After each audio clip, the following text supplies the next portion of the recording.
सत्कारयोग गुरु रूप गुरु प्यारी गुरु खालसा साध संगत जी, आओ जिन्नियां भी संगतां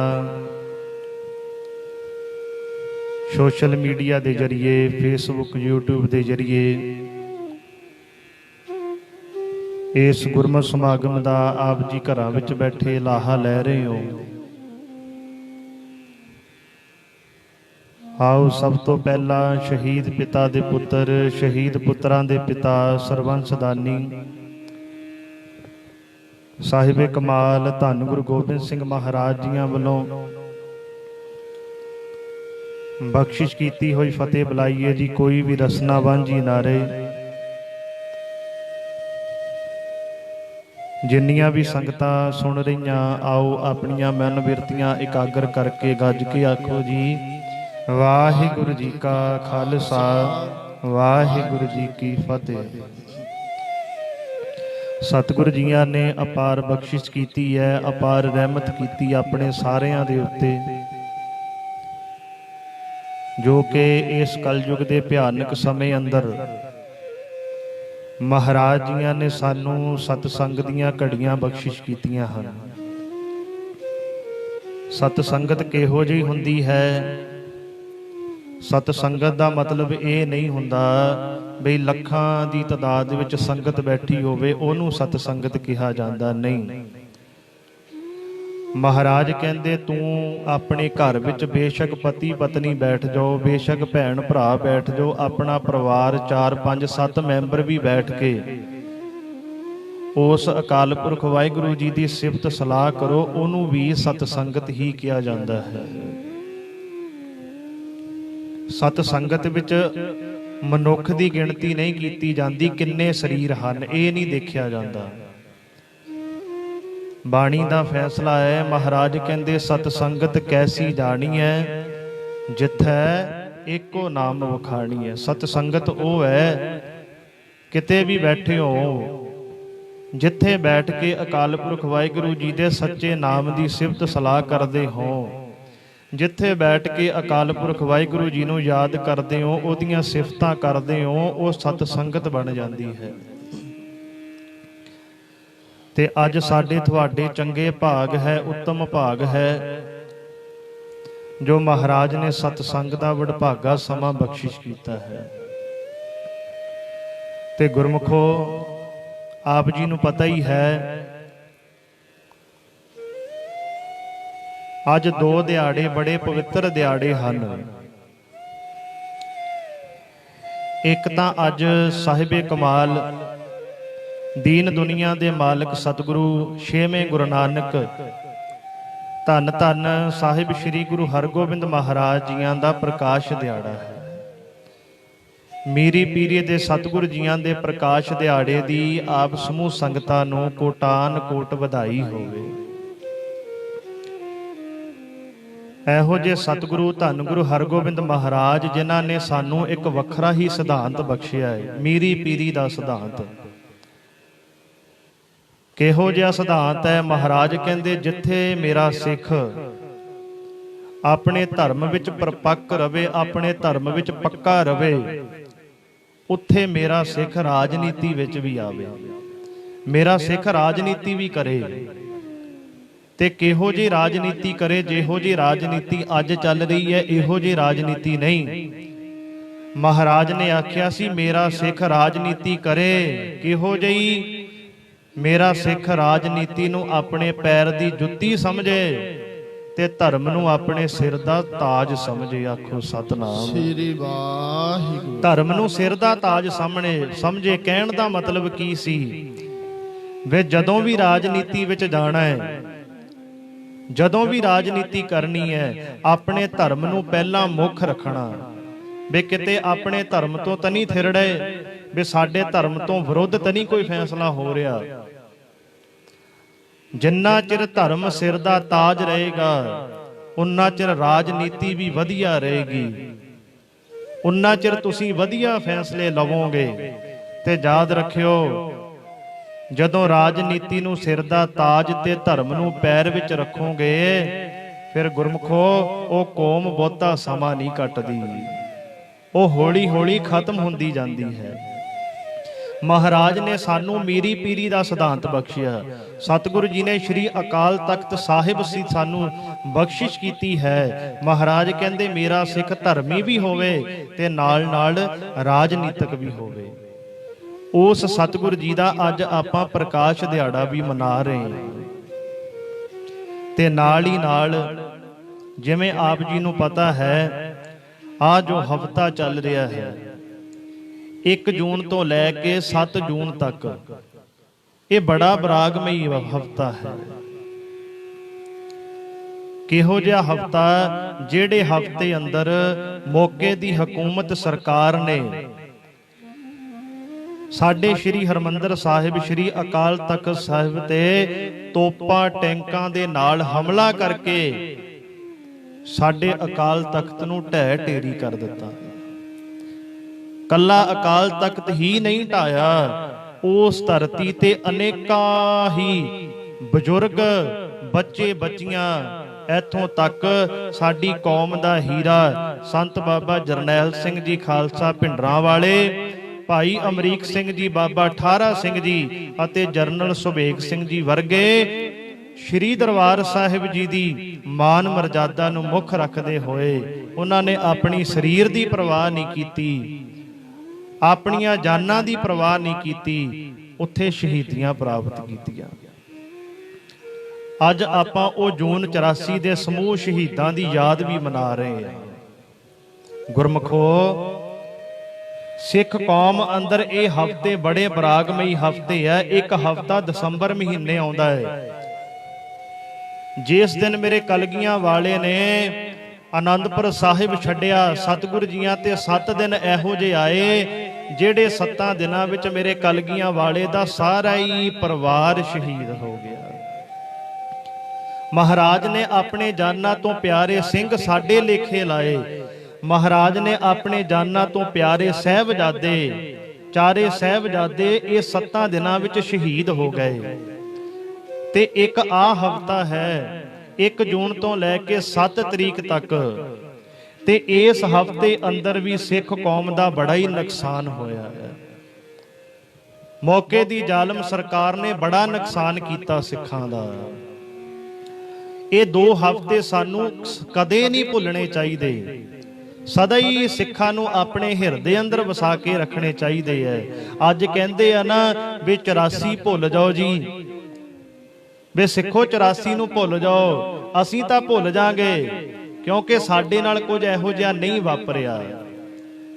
ਪਰ ਉਹਨਾਂ ਮਾਵਾਂ ਨੂੰ ਕਿਵੇਂ 84 ਭੁਲਾਓਗੇ ਜਿਨ੍ਹਾਂ ਮਾਵਾਂ ਦੇ ਉਹ ਸਮੇਂ ਸ਼੍ਰੀ ਦਰਬਾਰ ਸਾਹਿਬ ਪੁੱਤ ਸ਼ਹੀਦ ਹੋਏ ਐ। ਆਖੋ ਸਤਨਾਮ ਸ੍ਰੀ ਵਾਹਿਗੁਰੂ। ਜਿਨ੍ਹਾਂ ਮਾਵਾਂ ਦੇ ਛੋਟੇ ਛੋਟੇ ਪੁੱਤ ਉੱਥੇ ਸ਼ਹੀਦ ਹੋ ਗਏ,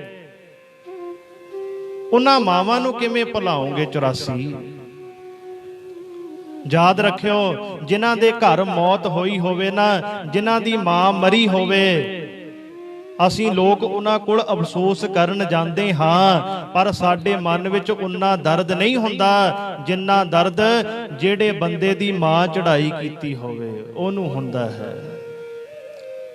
ਜੇ ਉਹ ਦਰਦ ਮਹਿਸੂਸ ਕਰਨਾ ਹੋਵੇ, ਜਦੋਂ ਕਿਤੇ ਸਾਡੇ ਘਰ ਵਿੱਚ ਸਾਡੀ ਮਾਤਾ ਚੜ੍ਹਾਈ ਕਰ ਜਾਏ ਨਾ, ਫਿਰ ਸਾਨੂੰ ਉਨਾ ਦਰਦ ਫਿਰ ਮਹਿਸੂਸ ਹੁੰਦਾ ਹੈ ਵੀ ਮਾਂ ਦੇ ਜਾਣੇ ਦਾ ਦਰਦ ਕਿੰਨਾ ਹੈ। ਉਹ ਧਰਤੀ ਤੇ 1 ਨਹੀਂ 2 ਨਹੀਂ 100 ਨਹੀਂ 200 ਨਹੀਂ, ਹਜ਼ਾਰਾਂ ਹੀ ਸਿੰਘ ਸ਼ਹੀਦ ਹੋਏ ਐ। ਗੁਰਮਖੋ ਯਾਦ ਰੱਖਿਓ, ਸਿੱਖ ਕਦੇ ਵੀ 84 ਭੁਲਾ ਨਹੀਂ ਸਕਦੇ, ਤੇ ਸਿੱਖਾਂ ਨੂੰ ਚਾਹੀਦਾ ਹੈ ਕਦੇ ਭੁੱਲਣਾ ਵੀ ਨਹੀਂ ਚਾਹੀਦਾ। ਆਖੋ ਸਤਨਾਮ ਸ੍ਰੀ ਵਾਹਿਗੁਰੂ। ਕਦੇ ਨਹੀਂ ਭੁੱਲਣਾ ਚਾਹੀਦਾ। ਇਹ ਹਫ਼ਤਾ ਬੜਾ ਵਿਰਾਗਮਈ ਹਫ਼ਤਾ ਹੈ। ਇੱਥੇ ਇੱਕ ਮੈਂ ਹੋਰ ਬੇਨਤੀ ਕਰ ਦੇਵਾਂ, ਇਸ ਹਫ਼ਤੇ ਅੰਦਰ ਕਦੇ ਵੀ ਕੋਈ ਖੁਸ਼ੀ ਦਾ ਪ੍ਰੋਗਰਾਮ ਨਾ ਕਰਿਆ ਕਰੋ, ਕਿਉਂਕਿ ਉਹ ਸਿੰਘਾਂ ਨੇ ਸਾਡੀ ਖਾਤਰ ਸ਼ਹੀਦੀਆਂ ਦਿੱਤੀਆਂ। ਕਿਤੇ ਆਨੰਦਪੁਰ ਸਾਹਿਬ ਦਾ ਮਤਾ ਪੜ੍ਹ ਕੇ ਦੇਖੋ, ਸੰਤ ਬਾਬਾ ਜਰਨੈਲ ਸਿੰਘ ਜੀ ਨੇ ਧਰਮ ਯੁੱਧ ਮੋਰਚਾ ਲਾਇਆ ਕਿਉਂ ਸੀ? ਕਿਤੇ ਅਸੀਂ ਵਿਚਾਰਿਆ? ਅੱਜ ਬਹੁਤ ਸੌਖਾ ਕਹਿ ਦਿੰਨੇ ਆ ਵੀ ਭਿੰਡਰਾਂ ਵਾਲਾ ਕਾਂਗਰਸੀ ਸੀ, ਪਰ ਕਿਤੇ ਉਹਦੇ ਮਤੇ ਤਾਂ ਪੜ੍ਹ ਕੇ ਦੇਖੋ। ਜਰਨਲ ਬਰਾੜ ਦੀ ਇੱਕ ਕਿਤਾਬ ਲਿਖੀ ਹੈ ਸਾਕਾ ਨੀਲਾ ਤਾਰਾ। ਛੋਟੀ ਜਿਹੀ ਕਿਤਾਬ ਹੈ, ਜੇ ਕਿਤੇ ਤੁਹਾਨੂੰ ਮਿਲੇ ਆਪ ਜੀ ਜ਼ਰੂਰ ਪੜ੍ਹਿਓ।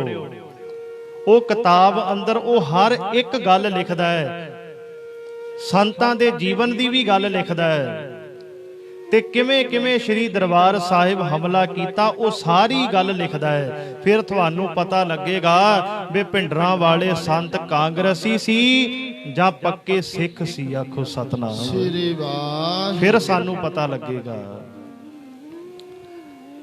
ਸੰਤਾਂ ਦਾ ਕਿਤੇ ਜੀਵਨ ਪੜ੍ਹ ਕੇ ਦੇਖੋ। ਮਹਾਂਪੁਰਸ਼ਾਂ ਨੇ ਮੋਰਚਾ ਐਵੇਂ ਨਹੀਂ ਲਾਇਆ, ਧਰਮ ਯੁੱਧ ਮੋਰਚਾ ਐਵੇਂ ਨਹੀਂ ਕਿਤੇ ਲੱਗ ਗਿਆ।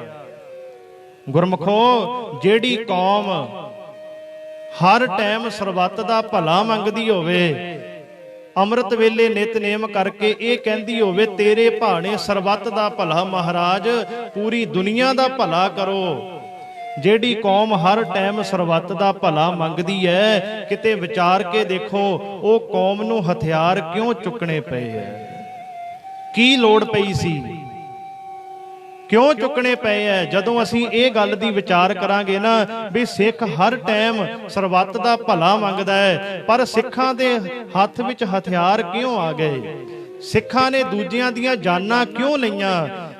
ਜਦੋਂ ਇਹ ਗੱਲ ਵਿਚਾਰਾਂਗੇ, ਕਿਤੇ ਇਤਿਹਾਸ ਪੜਾਂਗੇ, ਫਿਰ ਸਾਨੂੰ ਪਤਾ ਲੱਗੇਗਾ ਜਦੋਂ ਮੌਕੇ ਦੀਆਂ ਸਰਕਾਰਾਂ ਸਿੱਖਾਂ ਤੇ ਜ਼ੁਲਮ ਕਰਦੀਆਂ ਐ, ਫਿਰ ਇਹਨਾਂ ਕੋ ਕੋਈ ਹੋਰ ਟਿਕਾਣਾ ਨਹੀਂ ਬਚ ਜਾਂਦਾ, ਕੋਈ ਹੋਰ ਗੱਲ ਨਹੀਂ ਬਚ ਜਾਂਦੀ, ਫਿਰ ਸਿੱਖਾਂ ਨੂੰ ਹਥਿਆਰ ਚੱਕਣੇ ਪੈਂਦੇ ਆ। ਆਖੋ ਸਤਨਾਮ ਸ੍ਰੀ ਵਾਹਿਗੁਰੂ। ਐਵੇਂ ਨਹੀਂ ਕਿਸੇ ਵੀਰ ਨੇ ਆਖਿਆ ਵੀ ਅੱਤਵਾਦੀ ਮਾਂ ਦੀ ਕੁੱਖ ਚੋਂ ਨਹੀਂ ਪੈਦਾ ਹੁੰਦੇ, ਅੱਤਵਾਦੀ ਸਰਕਾਰਾਂ ਖੁਦ ਬਣਾਉਂਦੀਆਂ।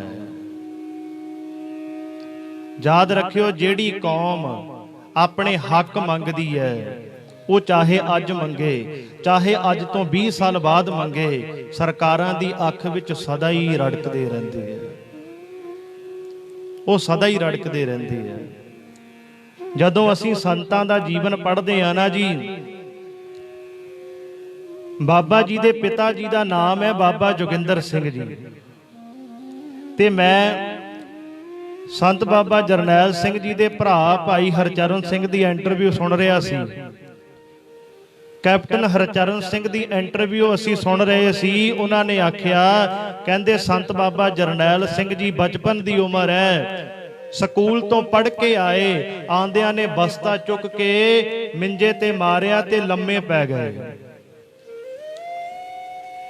ਕਹਿੰਦੇ ਸੰਤਾਂ ਦੇ ਪਿਤਾ ਜੀ ਕਹਿਣ ਲੱਗੇ, ਬਾਬਾ ਜੋਗਿੰਦਰ ਸਿੰਘ ਜੀ ਕਹਿਣ ਲੱਗੇ, ਪੁੱਤਰਾ ਭੁਚੰਗੀਆ ਇੰਨਾ ਕਿੱਦਾਂ ਥੱਕ ਗਿਆ? ਪੜ੍ਹ ਕੇ ਹੀ ਆਇਆ, ਤੂੰ ਕਿਹੜਾ ਕਿਤੇ ਹਲ ਵਾਹ ਕੇ ਆਇਆ? ਚੱਲ ਉੱਠ, ਉੱਠ ਕੇ ਮੈਨੂੰ ਜਪਜੀ ਸਾਹਿਬ ਦਾ ਪਾਠ ਸੁਣਾ। ਕਹਿੰਦੇ ਉਸ ਦਿਨ ਬਾਬਾ ਜਰਨੈਲ ਸਿੰਘ ਜੀ ਨੇ ਆਪਣੇ ਪਿਤਾ ਜੀ ਨੂੰ 5 ਪਾਠ ਜਪਜੀ ਸਾਹਿਬ ਦੇ ਸੁਣਾਏ ਸੀ। ਤੇ ਜਦੋਂ ਸੰਤਾਂ ਦੀ ਉਮਰ 10 ਸਾਲ ਦੀ ਹੋਈ, ਉਦੋਂ ਸੰਤ 11 ਪਾਠ ਜਪਜੀ ਸਾਹਿਬ ਦੇ ਕਰਨੇ ਸ਼ੁਰੂ ਕਰ ਦਿੱਤੇ। 15 ਸਾਲ ਦੀ ਉਮਰ ਵਿੱਚ 21 ਪਾਠ ਜਪਜੀ ਸਾਹਿਬ ਦੇ ਸ਼ੁਰੂ ਕਰ ਦਿੱਤੇ ਕਰਨੇ। ਤੇ ਜਦੋਂ ਸੰਤਾਂ ਦੀ ਉਮਰ 25 ਸਾਲ ਦੀ ਹੋਈ ਤੇ ਨਿੱਤਾ ਪ੍ਰਤੀ 101 ਪਾਠ ਜਪਜੀ ਸਾਹਿਬ ਦਾ ਹਰ ਰੋਜ਼ ਕਰਿਆ ਕਰਦੇ ਸੀ। ਆਖੋ ਸਤਨਾਮ ਸ੍ਰੀ ਵਾਹਿਗੁਰੂ। ਐਵੇਂ ਨਹੀਂ ਸ਼ਹਾਦਤਾਂ ਹੁੰਦੀਆਂ। ਕਿਤੇ ਸਾਡੇ ਵਰਗੇ ਥੋੜੀ ਸ਼ਹਾਦਤਾਂ ਕਰ ਲੈਣਗੇ। ਜਿਨ੍ਹਾਂ ਨੂੰ ਕਹੀਏ ਨਾਮ ਜਪਿਆ ਕਰੋ, ਜਪਜੀ ਸਾਹਿਬ ਦਾ ਜਾਪ ਕਰਿਆ ਕਰੋ, ਬਾਣੀ ਪੜਿਆ ਕਰੋ, ਸਾਡੇ ਵਰਗੇ ਕਹਿੰਦੇ ਸਮਾਂ ਹੀ ਨਹੀਂ ਹੈ ਸਾਡੇ ਕੋਲ ਬਾਣੀ ਪੜ੍ਹਨੇ ਦਾ। ਤੇ ਸੰਤਾਂ ਨੇ ਨਿੱਤਾ ਪ੍ਰਤੀ 101 ਪਾਠ ਜਪਜੀ ਸਾਹਿਬ ਦਾ ਕੀਤਾ ਹੈ। ਇਬਾਦਤ ਦੇ ਨਾਲ ਹੀ ਸ਼ਹਾਦਤ ਆਉਂਦੀ ਹੈ। ਜਦੋਂ ਵੀ ਕਿਸੇ ਦਾ ਜੀਵਨ ਪੜੋਗੇ, ਜਿਨ੍ਹਾਂ ਨੇ ਵੀ ਸ਼ਹਾਦਤਾਂ ਦਿੱਤੀਆਂ, ਜਿਨ੍ਹਾਂ ਨੇ ਵੀ ਸ਼ਹੀਦੀਆਂ ਪ੍ਰਾਪਤ ਕੀਤੀਆਂ, ਉਹਨਾਂ ਨੇ ਪਹਿਲਾਂ ਇਬਾਦਤ ਜ਼ਰੂਰ ਕੀਤੀ ਹੈ। ਮਹਾਰਾਜ ਦੀ ਬਾਣੀ ਅੰਦਰ ਜਦੋਂ ਤੁਸੀਂ ਸੂਰਮੇ ਦਾ ਜੀਵਨ ਪੜੋਗੇ ਨਾ, ਵੀ ਸੂਰਮਾ ਕਿਹੋ ਜਿਹਾ ਹੁੰਦਾ ਹੈ, ਫਿਰ ਮਹਾਰਾਜ ਦੀ ਬਾਣੀ ਸਾਨੂੰ ਕਹਿ ਰਹੀ ਹੈ, ਇੱਕ ਸੂਰਮਾ ਹੈ ਜੋ ਤੋ ਪ੍ਰੇਮ ਖੇਲਣ ਕਾ ਚਾਓ, ਸਿਰ ਧਰ ਤਲੀ ਗਲੀ ਮੇਰੀ ਆਓ।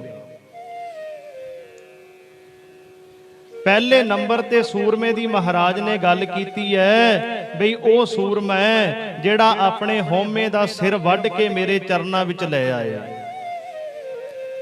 ਇੱਕ ਸੂਰਮਾ ਹੈ ਜੋ ਤੋ ਪ੍ਰੇਮ ਖੇਲਣ ਕਾ ਚਾਓ, ਵਾਹਿਗੁਰੂ ਜੀ ਜਾਕੋ ਹਰ ਲੰਗ ਲਾਗੋ, ਇਸ ਯੁੱਗ ਮੈਂ ਸੋ ਕਹੀਅਤ ਹੈ ਸੂਰਾ।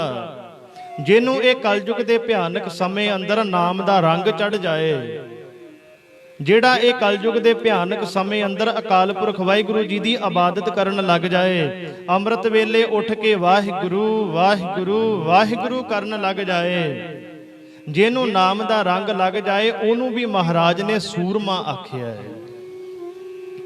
ਤੇ ਇੱਕ ਸੂਰਮਾ ਕਿਹੜਾ ਹੈ? ਉਹ ਸੂਰਮਾ ਹੈ ਸੂਰਾ ਸੋ ਪਹਿਚਾਨੀਐ, ਜੋ ਲੜੈ ਦੀਨ ਕੇ ਹੇਤ। ਜਿਹੜਾ ਰੰਗ ਤੱਤੇ ਵਿੱਚ ਆਪਣੇ ਆਪ ਦੀ ਪ੍ਰਵਾਹ ਨਾ ਕਰੇ, ਜੰਗ ਵਿੱਚ ਸ਼ਹੀਦੀ ਪ੍ਰਾਪਤ ਕਰ ਜਾਏ, ਆਪਣੇ ਧਰਮ ਦੇ ਉੱਤੋਂ ਕੁਰਬਾਨ ਹੋ ਜਾਏ, ਇੱਕ ਉਹ ਸੂਰਮਾ ਹੁੰਦਾ। ਆਖੋ ਸਤਨਾਮ ਸ੍ਰੀ ਵਾਹਿਗੁਰੂ। ਉਹ ਸੂਰਮਿਆਂ ਦੀ ਅੱਜ ਆਪਾਂ ਗੱਲ ਕਰ ਰਹੇ ਹਾਂ, ਜਿਹੜੇ ਸੂਰਮਿਆਂ ਨੇ ਆਪਣੇ ਤਨ ਦੀ ਪ੍ਰਵਾਹ ਨਹੀਂ ਕੀਤੀ, ਆਪਣੇ ਸਰੀਰ ਦੀ ਪ੍ਰਵਾਹ ਨਹੀਂ ਕੀਤੀ, ਮਾਨ ਮਰਜ਼ਾਦਾ ਨੂੰ ਕਾਇਮ ਰੱਖਦੇ ਹੋਏ ਸ਼ਹੀਦੀਆਂ ਪ੍ਰਾਪਤ ਕੀਤੀਆਂ। ਤੇ ਜਦੋਂ ਤੁਸੀਂ ਜਰਨਲ ਬਰਾੜ ਦੀ ਕਿਤਾਬ ਪੜ੍ਹੋਗੇ ਨਾ, KPS ਬਰਾੜ ਹੋਇਆ ਜਿਹਨੇ ਦਰਬਾਰ ਸਾਹਿਬ ਹਮਲਾ ਕੀਤਾ ਹੈ। ਇੱਕ ਜਰਨਲ ਵੈਦਿਆ ਸੀ, ਇਹਨਾਂ ਤੋਂ ਉੱਤੇ ਜਿਹੜਾ ਮੇਨ ਕਮਾਂਡਰ ਸੀ ਉਹ ਜਰਨਲ ਵੈਦਿਆ ਹੋਇਆ ਹੈ, ਤੇ ਇਹਨਾਂ ਤੋਂ ਥੱਲੇ ਸੀ ਇੱਕ ਸੁੰਦਰ ਜੀ ਸੀ, ਇੱਕ ਦਿਆਲ ਜੀ ਸੀ, ਤੇ ਇਹਨਾਂ ਦੇ ਵਿੱਚ ਇੱਕ ਸੀ KPS ਬਰਾੜ, ਕੁਲਦੀਪ ਬਰਾੜ। ਇਹ ਕੁਲਦੀਪ ਬਰਾੜ ਨੇ ਇੱਕ ਕਿਤਾਬ ਲਿਖੀ, ਮੈਂ ਉਹਦੇ ਵਿੱਚੋਂ ਤੁਹਾਨੂੰ ਸੁਣਾ ਰਿਹਾ ਹਾਂ। ਕੀ ਲਿਖਦਾ ਹੈ? ਕਹਿੰਦਾ ਭਿੰਡਰਾਂ ਵਾਲਾ ਲਾਲਚੀ ਨਹੀਂ ਸੀ। ਕਹਿੰਦਾ ਅਸੀਂ ਉਹਨਾਂ ਨੂੰ ਬੜੇ ਲਾਲਚ ਦੇਣ ਦੀ ਕੋਸ਼ਿਸ਼ ਕੀਤੀ, ਪਰ ਉਹ ਲਾਲਚ ਦੇ ਨਾਲ ਖਰੀਦਿਆ ਨਹੀਂ ਗਿਆ। ਜਿਸ ਦਿਨ ਕਹਿੰਦਾ 1 ਜੂਨ ਨੂੰ ਅਸੀਂ ਸਾਰੀ ਮਿਲਟਰੀ ਲਾ ਲਈ, ਤੇ ਅਸੀਂ ਉਹਨਾਂ ਨੂੰ ਕਿਹਾ ਵੀ ਸਾਡੇ 14 ਜਵਾਨਾਂ ਨੇ ਤੁਹਾਡੇ ਨਾਲ ਵਿਚਾਰ ਕਰਨ ਵਾਸਤੇ ਆਉਣੀ ਹੈ, ਵੀ ਸਮਾਂ ਦਿਓ। ਕਹਿੰਦਾ ਸੰਤਾਂ ਨੇ ਹਰੀ ਝੰਡੀ ਦੇ ਦਿੱਤੀ। ਸਾਡੇ 14 ਜਵਾਨ ਅੰਦਰ ਗਏ। 14 ਜਵਾਨਾਂ ਨੇ ਅੰਦਰ ਜਾ ਕੇ ਇੱਕ ਪੈਕੇਜ ਭਿੰਡਰਾਂ ਵਾਲੇ ਸੰਤਾਂ ਦੇ ਅੱਗੇ ਰੱਖਿਆ। ਉਹ ਕਿਹੜਾ ਪੈਕੇਜ ਸੀ?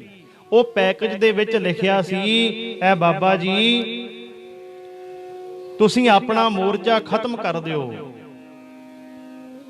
ਤੁਹਾਨੂੰ 1 ਅਰਬ ਅਮਰੀਕਨ ਡਾਲਰ 10 ਮਿੰਟਾਂ ਦੇ ਵਿੱਚ ਤੁਹਾਡੇ ਜਿਹੜੇ ਨਜ਼ਦੀਕੀ ਸਾਥੀ ਹੈ, ਜਿਹੜੇ ਤੁਹਾਨੂੰ ਪਿਆਰ ਕਰਨ ਵਾਲੇ ਹੈ, ਉਹ ਜਿਹੜੀ ਵੀ ਕੰਟਰੀ ਵਿੱਚ ਵਸਦੇ ਹੈ, ਸਾਨੂੰ ਉਹਨਾਂ ਦਾ ਅਕਾਊਂਟ ਨੰਬਰ ਦੱਸ ਦਿਓ।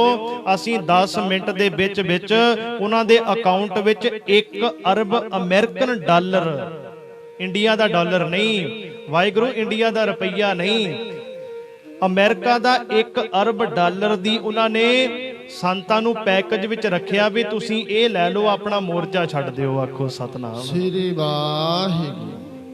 ਕਹਿੰਦਾ ਦੂਜੇ ਨੰਬਰ ਤੇ ਉਹਨਾਂ ਨੇ ਆਖਿਆ ਵੀ ਜਿਹੜੀ ਕੰਟਰੀ ਤੁਸੀਂ ਕਹੋਗੇ ਉਸ ਕੰਟਰੀ ਵਿੱਚ ਤੁਹਾਨੂੰ ਸਿਟੀਜ਼ਨਸ਼ਿਪ ਦੇ ਦਾਂਗੇ, ਤੁਸੀਂ ਇੰਡੀਆ ਵਿੱਚੋਂ ਚਲੇ ਜਾਓ, ਭਾਰਤ ਵਿੱਚੋਂ, ਹਿੰਦੁਸਤਾਨ ਵਿੱਚੋਂ ਚਲੇ ਜਾਓ, ਜਿਹੜੀ ਮਰਜ਼ੀ ਕੰਟਰੀ ਦਾ ਨਾਂ ਲੈ ਦਿਓ, ਯੂਰਪ ਦੀ ਕੰਟਰੀ ਹੋਵੇ, ਕੈਨੇਡਾ, ਅਮਰੀਕਾ, ਜਿਹੜੀ ਮਰਜ਼ੀ ਕੰਟਰੀ ਦਾ ਨਾਂ ਲਓ, ਤੁਹਾਨੂੰ 10 ਦਿਨਾਂ ਦੇ ਵਿੱਚ ਉੱਥੋਂ ਦੀ ਸਿਟੀਜ਼ਨਸ਼ਿਪ ਲੈਣੀ ਸਾਡਾ ਹੁਕਮ ਹੈ। ਆਖੋ ਸਤਨਾਮ ਸ੍ਰੀ ਵਾਹਿਗੁਰੂ। ਅਸੀਂ ਲੈ ਕੇ ਦੇਵਾਂਗੇ ਤੁਹਾਨੂੰ ਉੱਥੋਂ ਦੀ ਸਿਟੀਜ਼ਨਸ਼ਿਪ।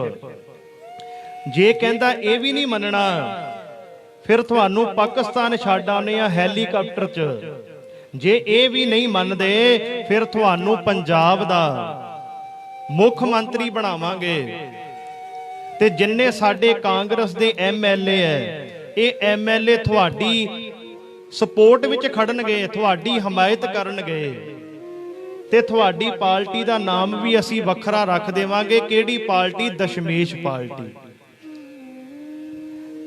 ਕਹਿੰਦਾ ਕਮਾਲ ਦੀ ਗੱਲ ਹੈ, ਭਿੰਡਰਾਂ ਵਾਲੇ ਨੂੰ ਇੰਨੀਆਂ ਆਫਰਾਂ ਦਿੱਤੀਆਂ, 1 ਅਰਬ ਅਮਰੀਕਨ ਡਾਲਰ ਦਿੱਤਾ, ਜਿਹੜੀ ਮਰਜ਼ੀ ਕੰਟਰੀ ਦੀ ਸਿਟੀਜ਼ਨਸ਼ਿਪ ਉਹ ਲੈ ਸਕਦਾ ਸੀ, ਉਹਨੂੰ ਪੰਜਾਬ ਦਾ ਮੁੱਖ ਮੰਤਰੀ ਵੀ ਅਸੀਂ ਬਣਾ ਸਕਦੇ ਸੀ।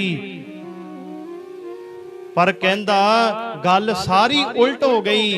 ਜਿਹੜੇ 14 ਬੰਦੇ ਅਸੀਂ ਅੰਦਰ ਇਹ ਪੈਕੇਜ ਦੇ ਕੇ ਭੇਜੇ ਸੀ, ਉਹ 14 ਬੰਦੇ ਭਿੰਡਰਾਂ ਵਾਲੇ ਨੇ ਪਤਾ ਨਹੀਂ ਉਹਨੂੰ ਕੀ ਕੁਝ ਕਿਹਾ 14 ਨੂੰ। ਕਹਿੰਦਾ ਉਹ 14 ਦੇ 14 ਸਾਡੇ ਵਿਰੁੱਧ ਲੜੇ। ਆਖੋ ਸਤਿਨਾਮ ਸ੍ਰੀ ਵਾਹਿਗੁਰੂ। 14 ਦੇ 14 ਭਿੰਡਰਾਂ ਵਾਲੇ ਦੇ ਵੱਲੋਂ ਸਾਡੇ ਨਾਲ ਲੜੇ। ਕਹਿੰਦਾ ਉਹ ਲਾਲਚੀ ਨਹੀਂ ਸੀ।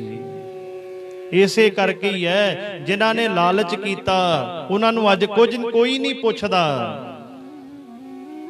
ਤੇ ਜਿਹੜੇ ਲਾਲਚ ਨਹੀਂ ਕਰਦੇ ਉਹਨਾਂ ਦੀਆਂ ਅੱਜ ਤਸਵੀਰਾਂ ਵੀ ਵਿਕਦੀਆਂ ਐ। ਆਖੋ ਸਤਿਨਾਮ ਸ੍ਰੀ ਵਾਹਿਗੁਰੂ। ਐਵੇਂ ਨਹੀਂ ਦੁਨੀਆ ਭਿੰਡਰਾਂ ਵਾਲੇ ਸੰਤਾਂ ਦੀ ਫੋਟੋ ਤੋਂ ਡਰਦੀ।